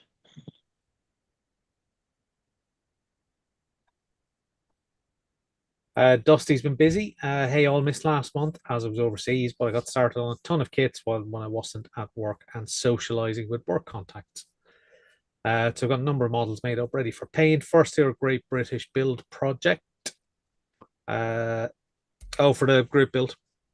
Oh, yeah. Yeah. 135th Trumpeter AS90 with the Accurate Armor upgrade set. Very cool. 135th Accurate Armor CV12 6A power pack from Challenger 2. Secretly, I've got the Amusing Hobbies Porsche Tiger P with interior built up ready for painting, with the outside painted so far in Tamiya red oxide surface primer and the interior in Citadel colors, Corax white ready for all the main colors. All right. Trumpeter's 135th Object 477 and T84BM Uplot MBT. Magic Factory's M7A3 B Fist Bradley's Fire Support Team. And finally, one of Tacham's 135th Mid-War Tiger 1s, which I'm testing the AK pens on to see how far you can use them. The tank got built cover on Tamiya red oxide surface primer, and I'm hoping to do the rest of the camouflage in the AK real color pens. Sorry for the essay, but I've had a lot going on, and thankfully they survived the Jet 2 flight back to the UK. There we go. Nice. That's Yeah. awesome. Very cool. That'll keep you busy for a little while. Yeah, just a note on the AK markers. You should be able to get quite a lot done, but you need to look after the nibs. You know, be very careful. Don't go just stabbing them down and whatever. You look after them. Oh, they break Yeah. apart, do they? Yeah, well, yeah, they're not. They can be quite fragile. Just Right. put it that way. Right, good to know. What's this idiot been up to? Oh, that's me. Oh, please. Hasegawa's 124 BMW 318i in Winkelhock's 93 championship winning car from the BTCC. So it's kind of on to final assembly. Body is the 2K body is all cured and polished up. The clear parts are in here. So yes, basically final assembly now. In fact, it's actually done. It's in a box behind me. But you know. All right. Yeah. All right. It's looking good now. And the old Warsteiner ones, I love them. Yeah. Yeah, nice little quick build. That was. I hate it when you pronounce things correctly in German. In German. Shane is currently working on the V4R Ducati from Tamiya in 12 scale as the 2023 World Superbike Giallo version. There are a lot of 3D printed parts and some chopped parts. Oh, That looks very cool. Yeah. That looks very cool. More pictures. Exhausts. Oh yes. Oh yeah, we're getting there. We're getting there. That's exhausting work. That is. Yeah. Oh, Bada boom. We've got a boom. I'll be here all week. Yeah. Look at that. I take it that's the scheme that's going on it, yeah? Yeah. That's pretty cool, isn't it? Oh, from museum very collection. cool. Okay. I'm a black and yellow man. I Was like that museum collection, did you say? Yeah. No. I found them all right. I've used them a couple of times. They've been good enough. So Anthony's been busy. So he's been working on the British GB kit for group build. The 1/9 Taglieri Triumph 3HW. Got the bike mostly painted, then wanted to get the wheels done. Decided to re-spoke them. Was one of the scariest things I've done, taking the nippers to the plastic spokes, knowing that any mess up and the build was done. But with good planning and a lot of luck, I managed to get those done. Another one of those things you hype up in your head that will be impossible to do and find out it isn't that bad. And that's the new V old. Oh, right. No, that makes a huge difference. Very cool. Yeah, they do look A lot better. A lot cleaner. hugely improved. And that's really good. It's going to make the world a difference, isn't it? Yeah, absolutely. You know, and Oh, love that look. I mean, I yeah, love that look. Very cool. Yeah, doing spoke wheels is a daunting prospect. Once you get into it, you get into a rhythm, and they're not Yeah. as difficult as you think they are. So, yeah, Yeah. but converting a plastic spoked molded wheel to Yeah, spoke yeah, wheel again. PG's done a bloody good job in it. You oh, know. absolutely, yeah. Anthony's also building the 124 Alpha model Lamborghini Sian, all coming along. Have the color down. Was quite a fun one. Started with a chrome, a metallic blue base color, then sprayed clear yellow over it, and watched it transform to this green color. Oh, cool. That's very cool. Best, isn't it? Typical Lambo. Yeah, I'd say it's almost understated for a Lamborghini color. Yeah. Then again. Yeah. I also didn't know. I see no machine guns coming out at the sides. Yeah. Is it a real Lamborghini then? And Anthony again. Also have I the am a busy man. 172nd Tamiya Taglieri F35B on the bench. Remember the one I added rivets to? Much that everyone's arguing that it doesn't have rivets. Well, this is where I'm going with that. Factory fresh production line bird, still in primer, and exposing all our glorious rivets. Something Yeah, different. there you go. Tons of masking to get it here, but I like it so far. Yep. Nice. Yeah, because Very cool. And the bonded parts, I think.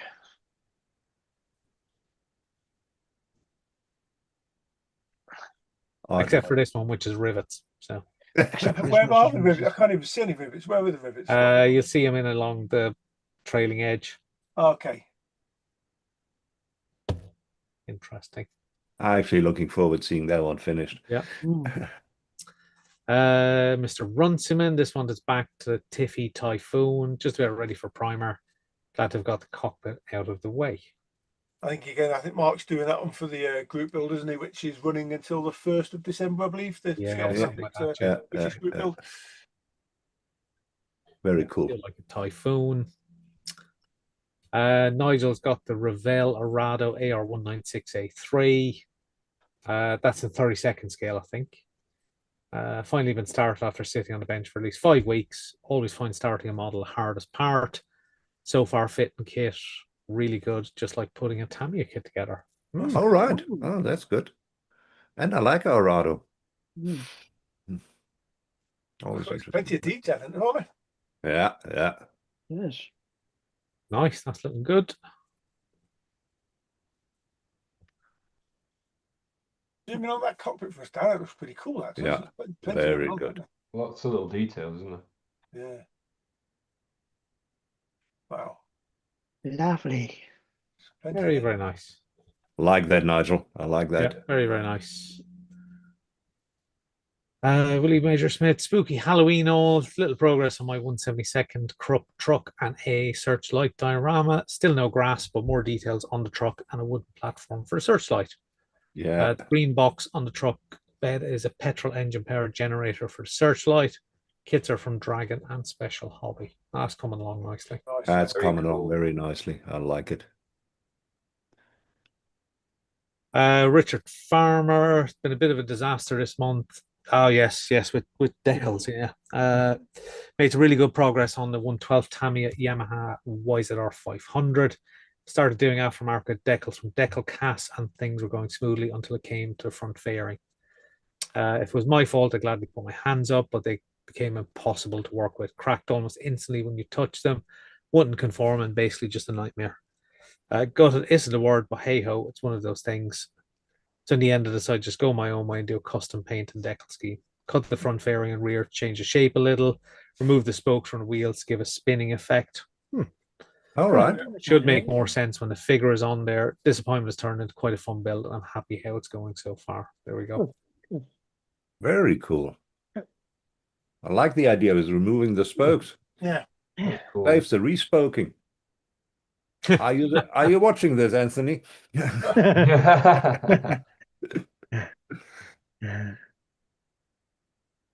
Okay. I quite like the color actually. Very cool color. Nice. It's a very cool color. Like it. Well, victory snatch from the jaws of defeat in this case. Yeah. Well Absolutely. So Sylvia, hi all. This next subject of my collection of German midget submarines. It's a Oh. 1/72 ICM mulch. Yeah, it was a death trap. That's what that was. The original well seams are removed and to be added with decals from Archer. Fasteners are also removed and I've built new, thinner ones, but not fixed by now. The cover over the new section is added with 0.15mm plastic sheet. All right. Very cool. That's really cool. Very, very cool. That's teeny as well. If you say it's bloody small as well, isn't it? 172 is tiny. Looks like a torpedo. So why did they have camo on a submarine? Because a lot of them had to run at the surface because it would have been diesel engined. Okay. So they can only submerge when they're running on batteries, Yeah. which often was not for long. And No. a lot of them didn't have massive oxygen supply. So sometimes they ran a periscope and they would be quite close to the surface, so often visible. Yeah. Okay, that makes sense. You basically need to breathe, basically. Yeah. So, and if they did run the diesel engines, they have to breathe, basically. Whereas these days, modern nuclear subs can stay submerged for Forever. as long as they have food supplies. Generally, that's probably the limiting factor. Oh, if it's American, so they'd run out of burgers. Anyway, Mr. Quiney, he done all his washing up? Yeah, he has. This month I've been working on the MFH 112 Lotus 100T. Work had been going well. Managed to get carbon down on monocoque and on the side pods. Also managed to get stud work into the monocoque. So far, haven't had any issues. Thanks for looking as always. So Very cool. 112 scale kitchen. Yeah. Coming along nicely, Andy. Yeah. Very cool. Looking good. Yep. It's good. Yeah, it's getting there. Andy. Yeah. Then we've got glue and sniff. All right. That's him. Garage. Even though I've been working on this Tamiya 124 Opel Calibra DTM. Nice. I really need to get one of them at some point. Yeah, I do as well. Yeah, I used to own a Calibra. So nice. And you've built the Astra as well in the past as well. Yeah. Nice. Yeah, I remember that. I happen to have one of those in the stash. Yeah. Oh, do you? I do. For sale? It's the reason it's not on the for sale list because it's one of the few cars I want to keep to build. Yeah, right. Fair enough. Damn selfish of you. Fair enough. Yeah, I know. I can be really selfish at times. Anyway, back to GSG's Glue and Sniff Garage. So far, I got the bodywork painted in Mr. Color White. I made a start on the decals. Picked up some replacement decals from SK as kit never came with any, and I reckon it'd be useless this point anyway. Which it's quite possible. I was just going to say to you, how did he find the decals? Because they've got the original Tamiya ones in my box. It's definitely one of the ones I'd like to pick up at some point. Yeah, very cool. Very, very cool. It's good to know that SK are doing aftermarket decals for it as well, to be fair. Might be worth just grabbing a set of those anyway. Yeah, I think I thought Decal Doc did some as well, but because there's a couple of schemes for the Cleaver as well, isn't there? I think Tamiya did a couple of schemes. So. But anyway, that's very cool. That was it. Yeah, cool stuff. Bloody hell. So after a technical hitch, which we'll blame Alan for again. Yeah. Sorry, Alan's fault. Yeah. Sorry. I took my foot off the gas. Do apologise. Keep pedaling. Keep pedaling. That was very cool. There's interesting stuff there. Loved the respoking, loved the despoking. I mean, some interesting stuff I never thought of, taking the spokes off. A few of those, I say, were for the group build as well, weren't they? Yeah. For the British GB over at Scale Fanatics. I say hopefully we should, because that's finishing. I think it finishes the beginning of December. Yeah. So we probably won't squeeze it into the December show, will we? So it'll probably be the January show in the new year. Yeah. Probably go over those at some point. Yeah. Now, awesome. Interesting stuff. Always good to see what you guys are busy with and what can we expect from the big to the small. Always very, very cool. Right then, while you're still talking, there's a little bit of going on. Yeah, so going back a bit, Dave Robinson said, well, it was the track pins, not the link, but both sets fell off the kit. No. So that's the enamel melting the main. Yeah. Panzer says Alan's in training to become Scottish. Oh, he's fully trained. So he doesn't need any training anymore. Yeah. Roland needs to do his whole little tone while they fix it. Yeah, he could have done some elevator music. Yeah. Michi says the Wonder Woman one looked good at that photo, but when it dried, it looked like a really bad spray tan. Well, this from the 70s, so chances are. Yeah, might be realistic. Who knows? What was her name? The actress that played Wonder Woman? Bloody hell, I can't remember. Um, Do you want To me the chat, who played Wonder Woman in the TV series? wasn't Lindsay Wagner, was it? No, I don't think so. No. Okay. Linda Carter. Yes, Linda Carter. Yeah, it's Linda Carter. Yeah. Thank you, Michi. Thanks, Michi. Thomas Bedford says LOL. Dave Robinson, PJ isn't wrong. I've noticed my rubber back pen has gone soft. Black. I presume you meant black rather than back. Yeah. Rubber black. Yeah, that sounds like an AK color. Yeah. Oh, says PJ will give you some of these little blue pills to sort that softening. Dave says, yeah, Sub said camo to make it harder to be spotted by planes. It's like, why would planes be underwater? exactly. Boom. Rolf says the mulch was actually battery electric, no internal combustion engine. Pretty useless in combat as modern electric cars. Glad you got that in there. And Michi says, think Ross from Friends tan. Well, there you go. There's a good Friends reference for those of you who watched it. Very cool. Very cool. Now I like that. I always like to see what you guys are busy with. Some very, very interesting stuff. And I can't wait to see it in my section, in the What Have You Finished section for next month.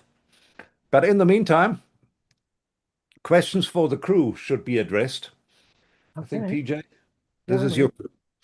As on it, boss. As on it. As on it. The producer just told me that's what it's on now. Okay. Yeah, here it is. Okay, the first part of this kind of relates to the PJ's questions. In the Peter Millgate, you've got to love him. What's the best product for removing paint off black porcelain floor tiles? Why would you want to do that, Peter? I can't think why. £2 lump hammer, Pete. Yeah. Build a new cave. Oh, tell you what you could do. Just buy a whole new load of porcelain floor tiles and just lay them on top of the old ones. Yeah, that's a good idea. So you might have to get a chair out, or a smaller chair then to each light bulbs, Pete, as well. Just get a cushion. Aye, Peter. Neil Gilbourne says trick or treat. Go on, then we'll have a treat this time, Neil. What's it going to be? No idea what that's. Shane says, how many kits do people have on the shelf of Doom or in the process of being built? I currently have 12. Wow. 12 is a proud number. Is that an even split, 6 of each? Yeah. I probably have 4 at the moment. Yeah. And that is, if a build doesn't give me joy anymore, because normally I screwed it up. That is what happens. It comes on the shelf of Doom, but I normally, revisit them and finish them up. Yeah. I've got 2, I think, on the shelf of Doom at the minute, but they are ones that shouldn't really be on the shelf of Doom. They're on the shelf of going to be built later. Yeah, it's just a different name for the same thing. Let's be honest. Or in the process of being built, I've got these 2 trucks on my bench at the minute. So, that's it. I don't really have anything else. So. I've got that issue where I'm no good at multitasking. So I'm a one kit person. Yep. I'm a bit like I'm a one woman. What did you say? Did you say wonky kit? Yeah, wonky kit person. Yeah, that's the one. Yeah. No, yeah, we've seen your kids. I know. No, one at a time for me. I don't know if it's an OCD thing or what. I really don't know, but I just can't handle having more than one thing to concentrate on. Yeah. Yeah, I'm like, I do like switching, but I think at the moment I've only got That's I've only got one kit on the go, but then it's because I knew I was having various time off because I'm always on holiday basically. Yeah, we know that. No, let's spin that around. You're very rarely in work. Wow. I'm actually in work quite a lot. Sometimes even when I'm on holiday, which is why I end up with more holiday because I go on holiday, I do work, and I say, "Here, have some more holiday because you work while you're on holiday." So I have to go away again. So No. Spinning it around, I think it's more of a question of having less and less time to be at the bench modeling. yeah. But that's just the way this year has gone. Last year was a bit the same, but but because I knew kind of October, November were a bit thrown that way with time away, I've not started many kits. Like I've got the Skyline on the go at the moment, and that's about it. I think. I'm like Al, so I can only build one thing at a time because But your kits are usually Xiaoj. well, I guess so, but I have printed some stuff. So my shelf of doom has some printed stuff that's ready to go. So I only really work on one at a time, but stuff I've got printed is I've got 2 Venoms to do, and I've got a custom statue for a friend of mine who designed something. So they're sort of the next on the list. I'm looking forward to doing them, but I couldn't do it all at the same time. Like Al, I think I'd just go mental. Yeah. I did have 2 kits on the shelf of Doom about a year and a half ago. A couple of 72nd scale kits. One was a heavily modified Islander from Airfix, which was converting into the military version, which was quite badly done years ago, but I never got back to finish it, so I ended up just binning them because they were never going to be finished. Yeah, you sometimes come to that point. Okay, and finally, Neil Gilborn says, to be honest, the biggest question for me is the stage between 2K and polish. All right, we have quite some experts around here. Off you go, guys. The biggest question to me is the stage from 2K to polished. Well, I think the biggest thing there is patience. Yeah. You've got to let the 2K cure. So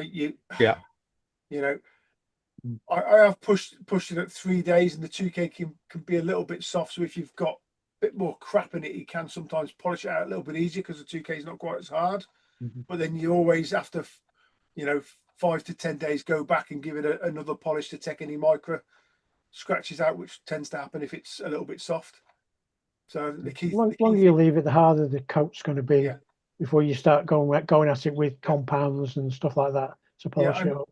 I know Neil's got a what do you call them? Is it like a dehumidifier thing? What's it called? A dehumidifier. Dehydrator. Thank you, Dan. That's the word. Which I know he puts his kits and stuff in, but the problem with those is it can cause shrinkage, which then cause cracking. If you're not careful, or if you try and dry them too quickly. Yeah. So I think with 2Ks, it's patience. It is patience. Sit it down, paint it, let it sit for 10 days, ideally, I'd say. And then just go through the grades.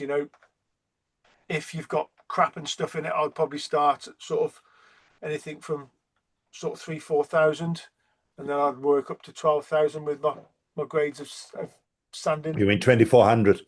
2,400. You start from 2,400. No. I'd start with 3,000 or 4,000 grade. No. Paper as the harshest one I'd ever use, depending on how much. 4,000 God hand is what I start with. Yeah. Again, it depends. How much stuff you go. But sometimes if the finish is pretty good, I'll just start with 6,000 done. Similarly, similarly. And I tend to. I mean, I have purely. I've used micro mesh. I've gone with the what are those round discs? I can't think. Trizect pads. 3M Trizect. Yeah. But I find certainly going to the bigger scale stuff now. I like the God hand thick 10mm sponges because they're quite firm, so you can get a flat sand with them. I use a couple of metal blocks. I have they're engineering gauge blocks. So there's All some right. solid stainless steel blocks that I put my sandpaper on. So you're sanding with a flat surface rather than the round of your finger. Yeah. So you tend to get a better flat sand. And this is wet and dry, I take it. Yeah, oh yeah, always. Yeah. Yeah. Always Whenever wet. you're polishing 2K, always with wet soapy water. Yes. Yeah. Keep it So nice and wet. what I use is I use Castile soap, which is like a base soap, basically non-perfumed. There's nothing in it. It's just a Yeah. base soap, but I mix that with some water and into a little spray bottle. So I tend to just spray that, and it just kind of acts as a lubricant. I'll be honest, I tend to just use fairy washing up liquid myself personally, but Yeah. Yeah. But yeah, whatever you put, you got to keep it really wet. Yeah. Keep the sandpaper clean. Yeah. One of the only reasons I use Castile soap is I've got 2 massive bottles of it and I need to get through it. But you see, I bought it for making my own acrylic brush cleaner years ago, which I still use for like cleaning brushes while I'm painting. I say you could always take it into the shower if you done, but Yeah. Whoa. yeah, but After I mean, then yeah. So yeah, it's just patience, isn't it? You know, polishing 2K, it's Yeah. patience. Patience. You know, take your time, and then so once you got through all the grades and a decent cutting compound, and then I've been switching back and forth on machine polishing as well. yeah, I've tried a bit of machine. I haven't machine polished the Aston, but I did use it on what was the one I did before that? It's the Lancia, wasn't it? Was it Lancia? Yes. I can't remember. Yeah. Lancia. So I used it a little bit on the Lancia. How can you not forget what you've how can you forget what you've built? You've only built 3 kits in 3 years. I know, but it's such a long time between them, Dan. That's the problem.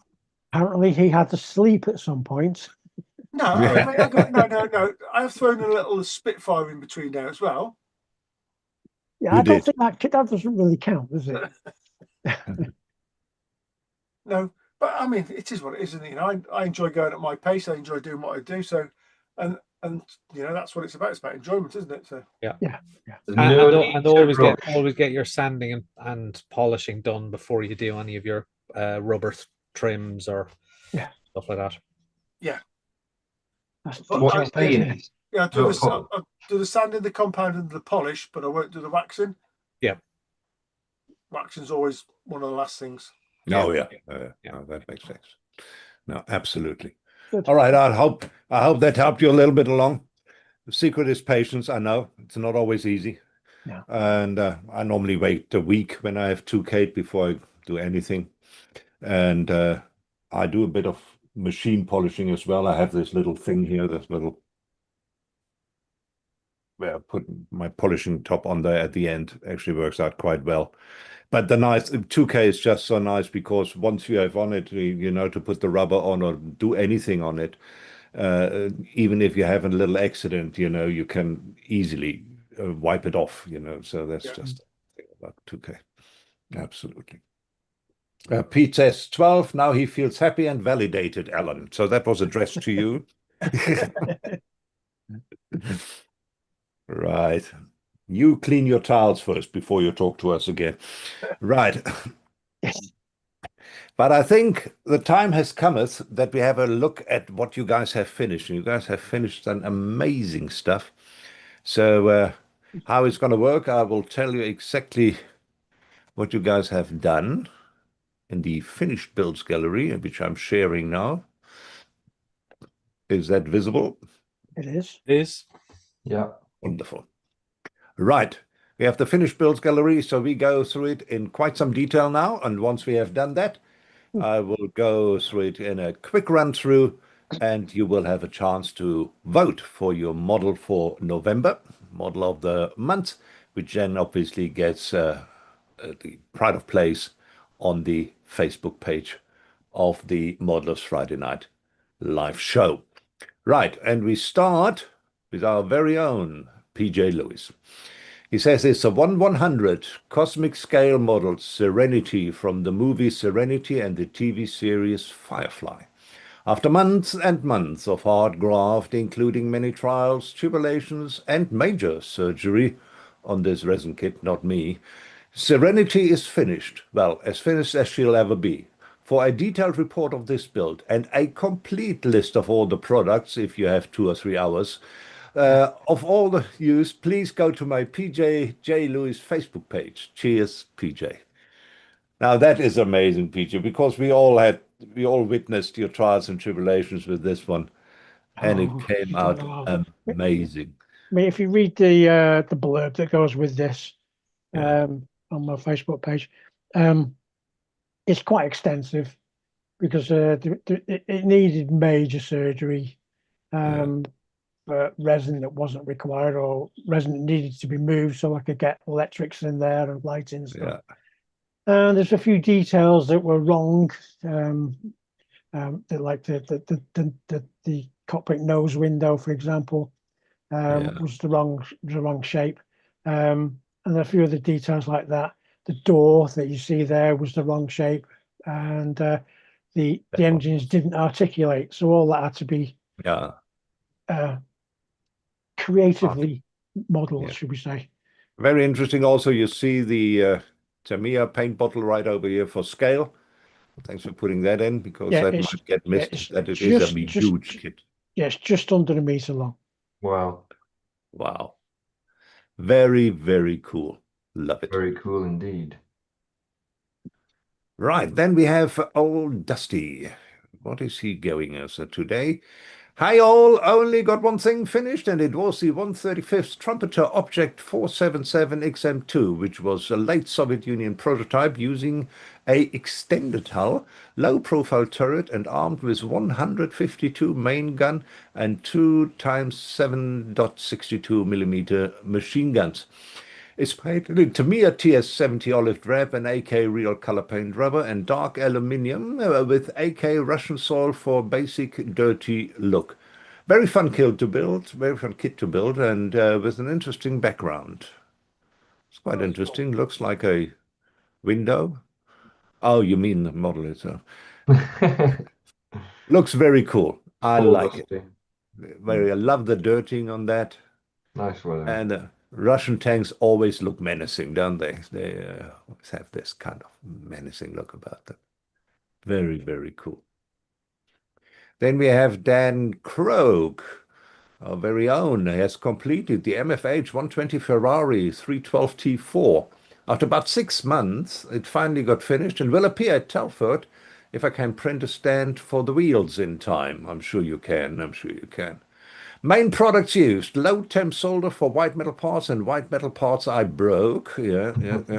Lots of Alcat super metallics for all the chassis and engine. Zero paints Rosso Ferrari Formula One. UMP sanders for everything. Godhand sponges 6K to 10K.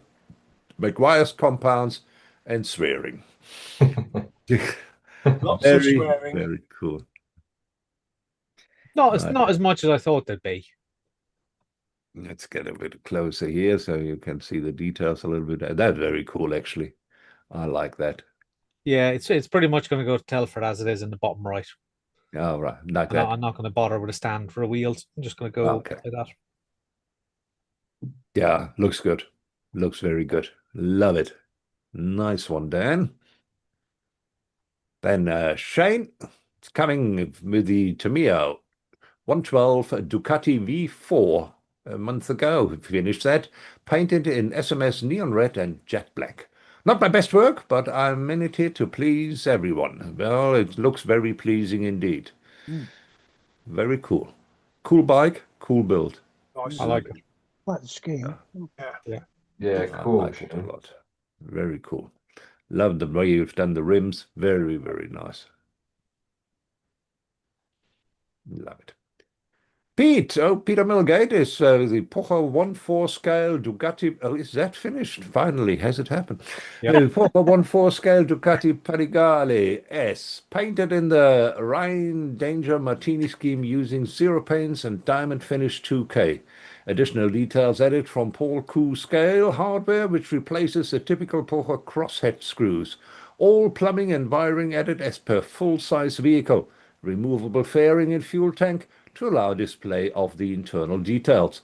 Details include full air filter, key fob, And I don't know if there's And something I else think you coming, run out maybe in the I think you second run out of picture. words. Yeah.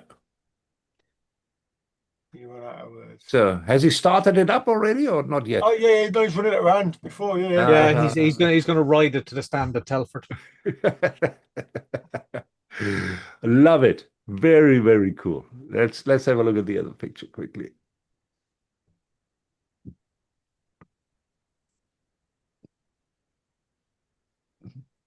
What's going on here? Ah, there it is.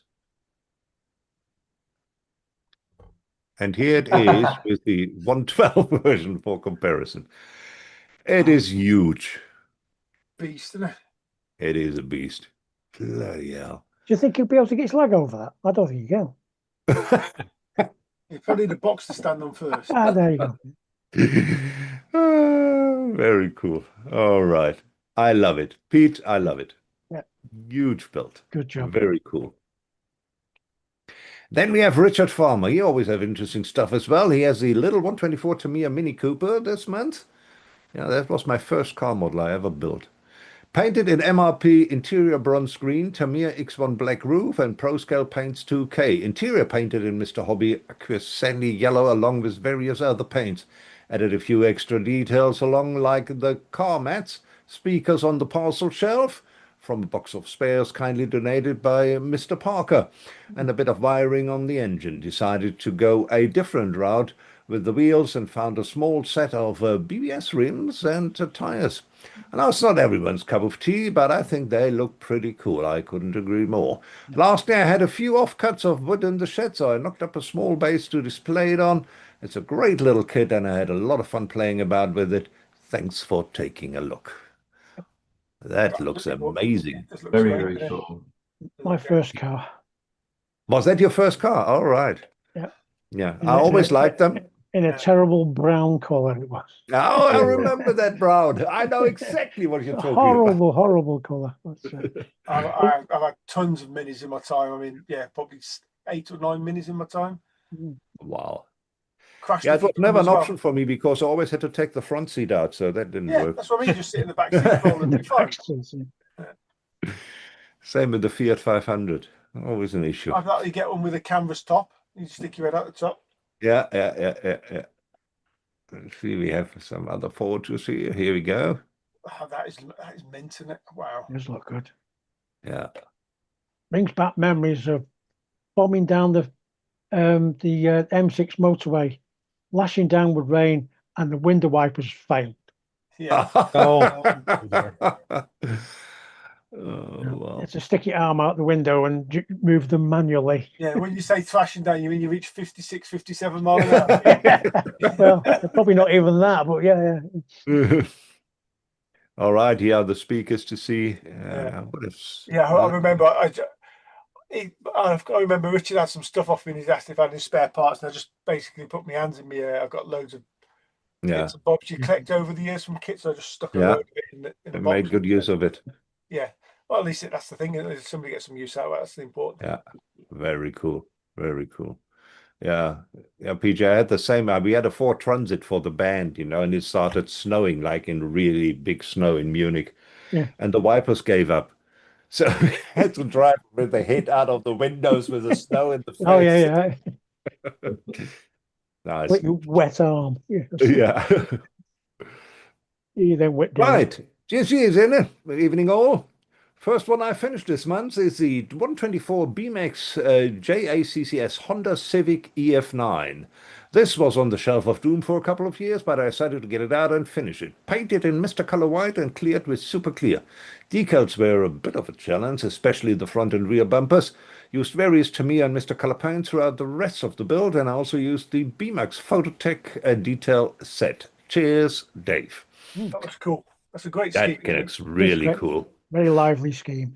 Yeah, I love that. Nice wheels as well. Yeah. That looks a cool build. Very colorful. And sometimes, when it gets very colorful, it can become very busy but this actually looks very cool. Yeah. It does. Love it. Oh, here's another one in. Here we go.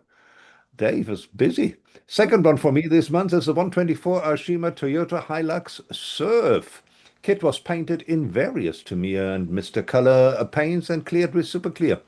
I 3D printed some wheels and tires for it along with the roof rack and then used some accessories from the VGC resins to put on the roof rack. I then weathered it using UMP weathering washes to give it a muddy look. Cheers, Dave. Yeah, I think you succeeded there. Yeah. And those splash splatter reflects are really good, aren't they? They're just Yeah, I love the right mud scale. coming up the window here, exactly how it should be. Same here. Yeah, very, very cool. Geez, these are some tires, huh? Bloody hell. Bouncy, bouncy. Yeah, very, very cool. Love it. Nice one, Dave. Then we have Mark. First to finish this one is the Tamiya 120 Honda RA272 Formula One car from 1965. Really enjoyed this one too. Primed in Tamiya grey and white, then painted using Tamiya lacquer and acrylic paints.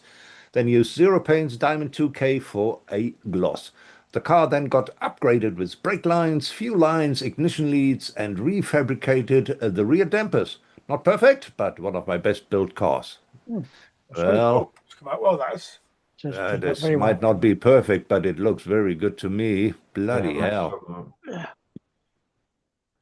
Very cool. And I love that car. Yeah. Very, very awesome. Nice one, Mark. Love it. I know you have been busy with this one for a little while. Here we go. We have some more pics.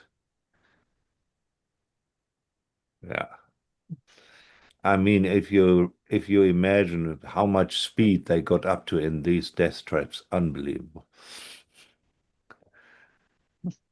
Then another one from Mark. It's oh, he did. That was a self picture here. Mark Runciman has says, second finished was a quick fun build, but to coincide with my daughter's 2 dinosaurs that are going to Telford. Yay! Please take pictures. It's a Tamiya 135 Triceratops primer in grey, then used Tamiya acrylics to give its color, and placed on diorama to give a more realistic setting. Very, very cool. I like that. It's different, isn't it? Yeah, it came out very nice. Yeah, I like that. I think I dated her. Beach. Oh dear. I make as if I didn't hear that. Right. Very cool. Very cool. I like it. And I think that's it. Yeah, that seems to be it. Okay. All right, folks, what's happening now? I'm going to go quickly through. Alan will let you know as soon as you he's old, but not that old, says Fishy. Alan will tell you when you can vote, and then I will do a quick run through of everything. Please do vote for your favorite model to put on the banner, and we'll take it from there. When you're ready, Rollins. All righty. We start with Paul with the 100 Cosmic Scale Model Serenity, which took a little while, but is finally finished. Then we have Dusty. Dusty joined us this month with the 135's Trumpeter Optect 477 XM2, late Soviet prototype. Next one is Dan. Dan is in with the MFH, or Model Factory Heroes 120 Ferrari 312 T4. Next one is Shane. Shane is in this month with the Tamiya 112 Ducati V4, which he finished round about a month ago. Peter's in with the Pocher 1/4 scale Ducati Panigale S, which is heavily modified by him. Then Richard is in with a beautiful little Tamiya Mini Cooper in 124 with on a diorama base. Next one is Dave. Dave is in with 2 models this month with the BMX GA CCS Honda Civic EF9 in 124. And also in 124 is the Aoshima Toyota Hilux Surf. Next one in line is Mark with his 120 Honda. RA272. Then next one is also Mark, and it's the last one. It is the 135 Triceratops. Is it really 135? How big is that? Anyway, there it is from Mark Runciman. And that's about it. Cool.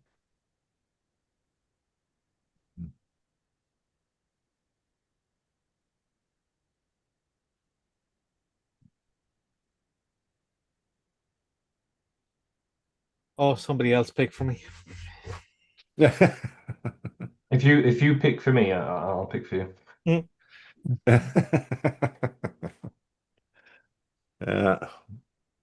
Oh, Gonna switch the shower, Roland? Oh, well, if you insist. Technical issues. Yeah. Yeah. Yeah. It's gonna be a difficult one. When is it not? I'm waiting for the one when everything's so simple. You can just say that kit there. That's it. Oh, that's it. I think I'm abstaining this month. No, you cannot abstain. That's not allowed. Love that. Oh, love that. That one is Right, awesome. then who shall I put on the spot first? So the best part of the month, this is who do I pick on first? How mean am I feeling? Do Cam, because he's been very quiet, yeah, I can go first. behaving himself. Go on then, Cam. Go on. All right, okay. I think them spiders are looking a little bit harassed, mate. They might need a bit of feeding. Yeah. Well, do they get a vote? They don't know. No. Worth a try. Okay. So yeah, I'll just hurry up because we'll be here all night, won't we? So I really liked Richard Farmer's Mini Cooper. I thought it was wicked. GSG's is it Dave? His B-Max Honda was wicked as well. I thought that was really cool. His scheme. I thought that was wicked. Dan's Ferrari, FH Ferrari. Very cool. Very I thought cool. that was awesome. These are all just such good builds. It's so hard. So between two, ultimately in the end for me, and I'll sort of explain why it swayed it a bit. So PJ's awesome super mega thing is so Yeah, that's the one. the amount of like effort and work that's gotten into it to refine every like fine detail and make sure it matches what it should match is just wicked, and it's awesome, and it is just a beautiful build. I'm really looking forward to seeing it at Telford and actually taking it properly in person. And I would have voted for that. But I'm going to vote for Peter Milgate's Ducati, because there's a tiny bit of like, it's slightly biased because we have a bit of a kinship of we've been building together every night, and I've seen like his work a lot closer and seen what he's done. That's not to take anything away from anyone else's builds because they're all awesome. And like I said, what PJ has done with his scratch building and refinement of that model and actually having to deal with the scale of it is mental. But my vote goes to Pete's bike. I'll shut up now. But yeah. So you're all awesome. You're all great. I just No problem, you bastard. All right then. Go on then, Peach. Well, yeah, same thing with that Cam's so eloquently mentioned there. I would add honourable mention to I didn't read my own writing here. Shane's Ducati, love that, and Dan's 312 T4. And Richard's Mini Cooper, I love that. But I'm going for Peter's Panigale as well. Okay. As soon as I can't vote for myself. Sadly. Mr. Croak.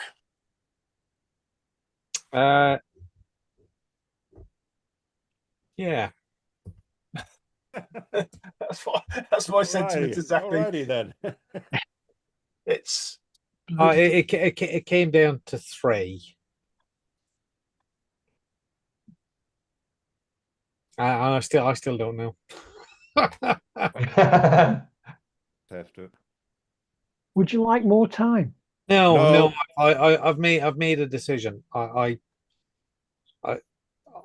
absolutely agree with the votes for Pete's Ducati because I know the level of aftermarket that he's tried to put into that. But ultimately, it is a big Parkworks kit. No disrespect to Porsche and what they do, and he's put a lot of work into making it better.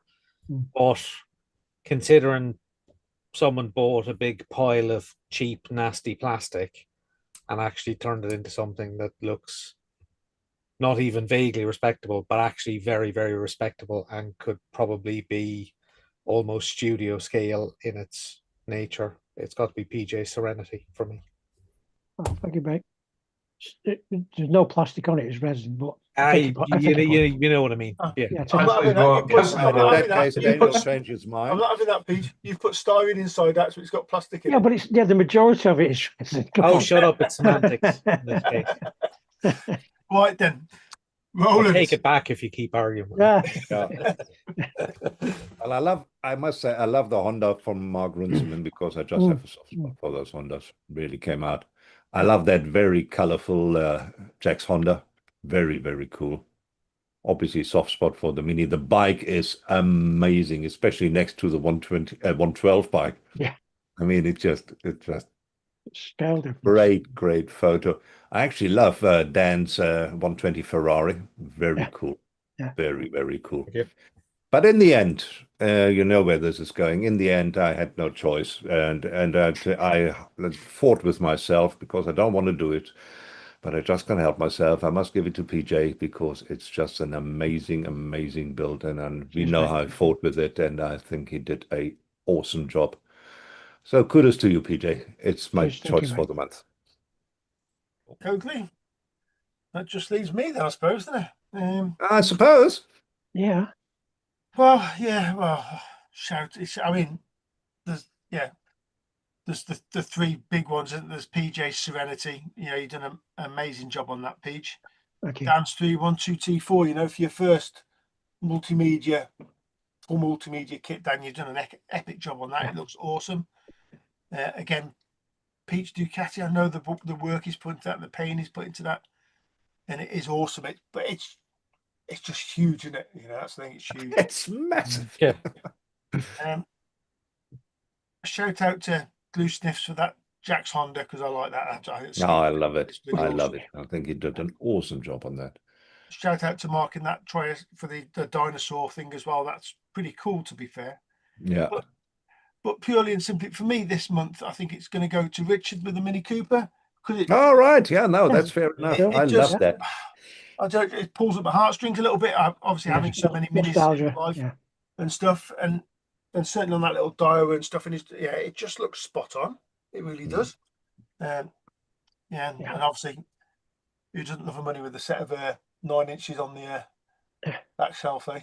So yeah, Richard's going to get my vote. Awesome. And we'll see if anybody else has voted. Is anybody else going to put any more votes in there? We've got one more in there to put in. And PJ's, we'll see how good your build is, PJ, by the time we get to Telford, see if it puts up with my driving. Well, yeah. Just get it there in one piece. Yeah, well, it comes down to two things. One, my packing. Yeah. Yeah. and my determination to go over every single pothole on the road.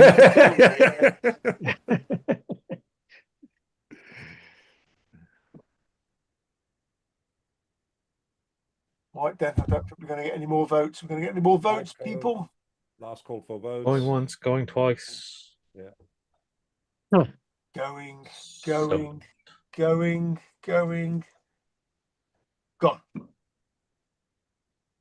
Right. Let me do a bit of math. We could be here a while then. Shoot your socks off as well. Yeah, I've got no socks on, Peter. I've purposely left my socks off today so I could use my toes. Right. So, in third place this month, yes, is Mr. Pilter. Who's Pilter? Pilter Piper, Pick the Pickle Pepper, Peter Milgate Yeah, with his Ducati in Yeah. quarter scale.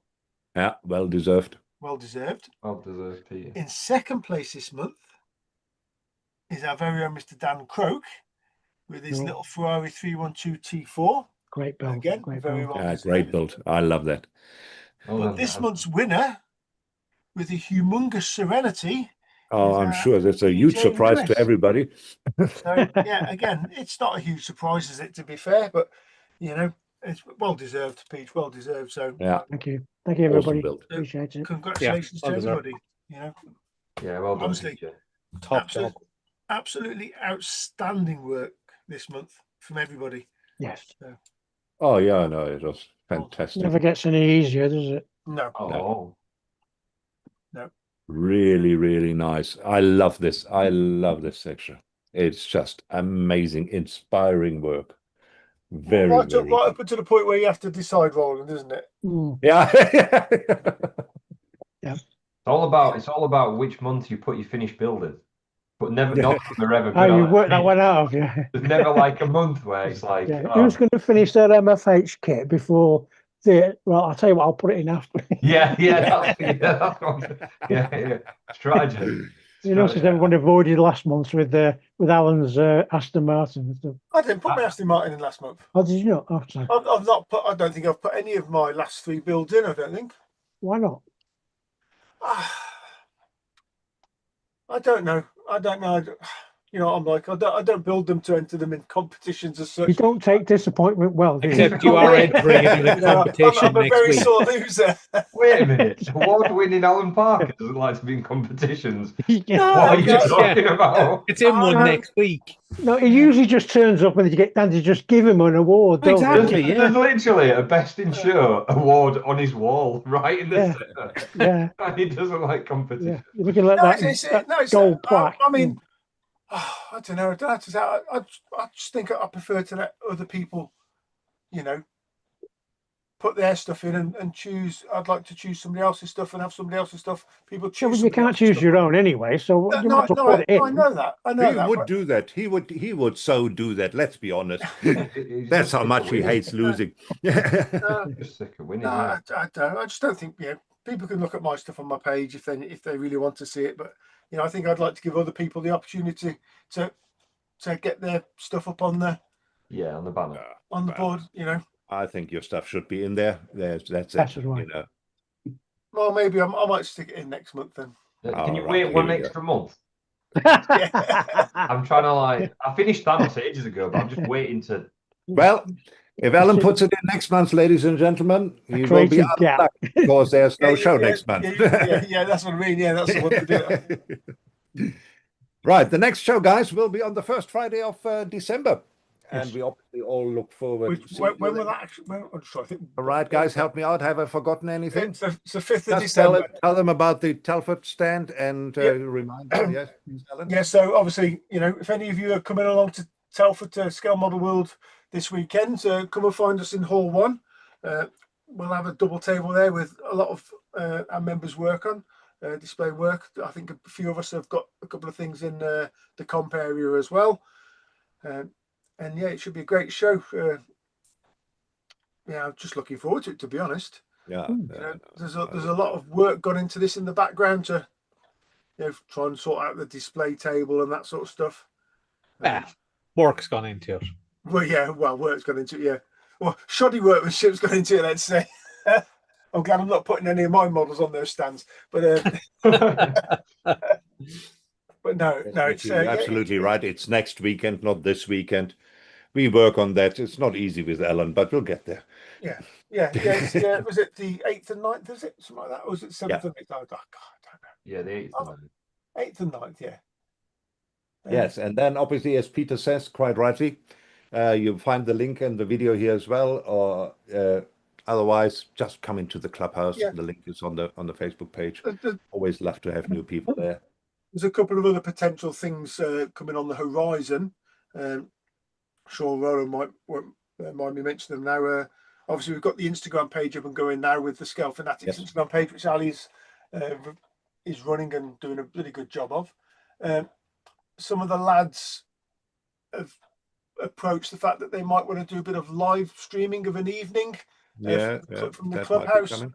So midweek, we're probably going to be looking at doing a live stream purely from the Clubhouse so people can see what's going on in the Clubhouse, have a little bit of interaction with the lads that are in there, see what they're building, that sort of stuff.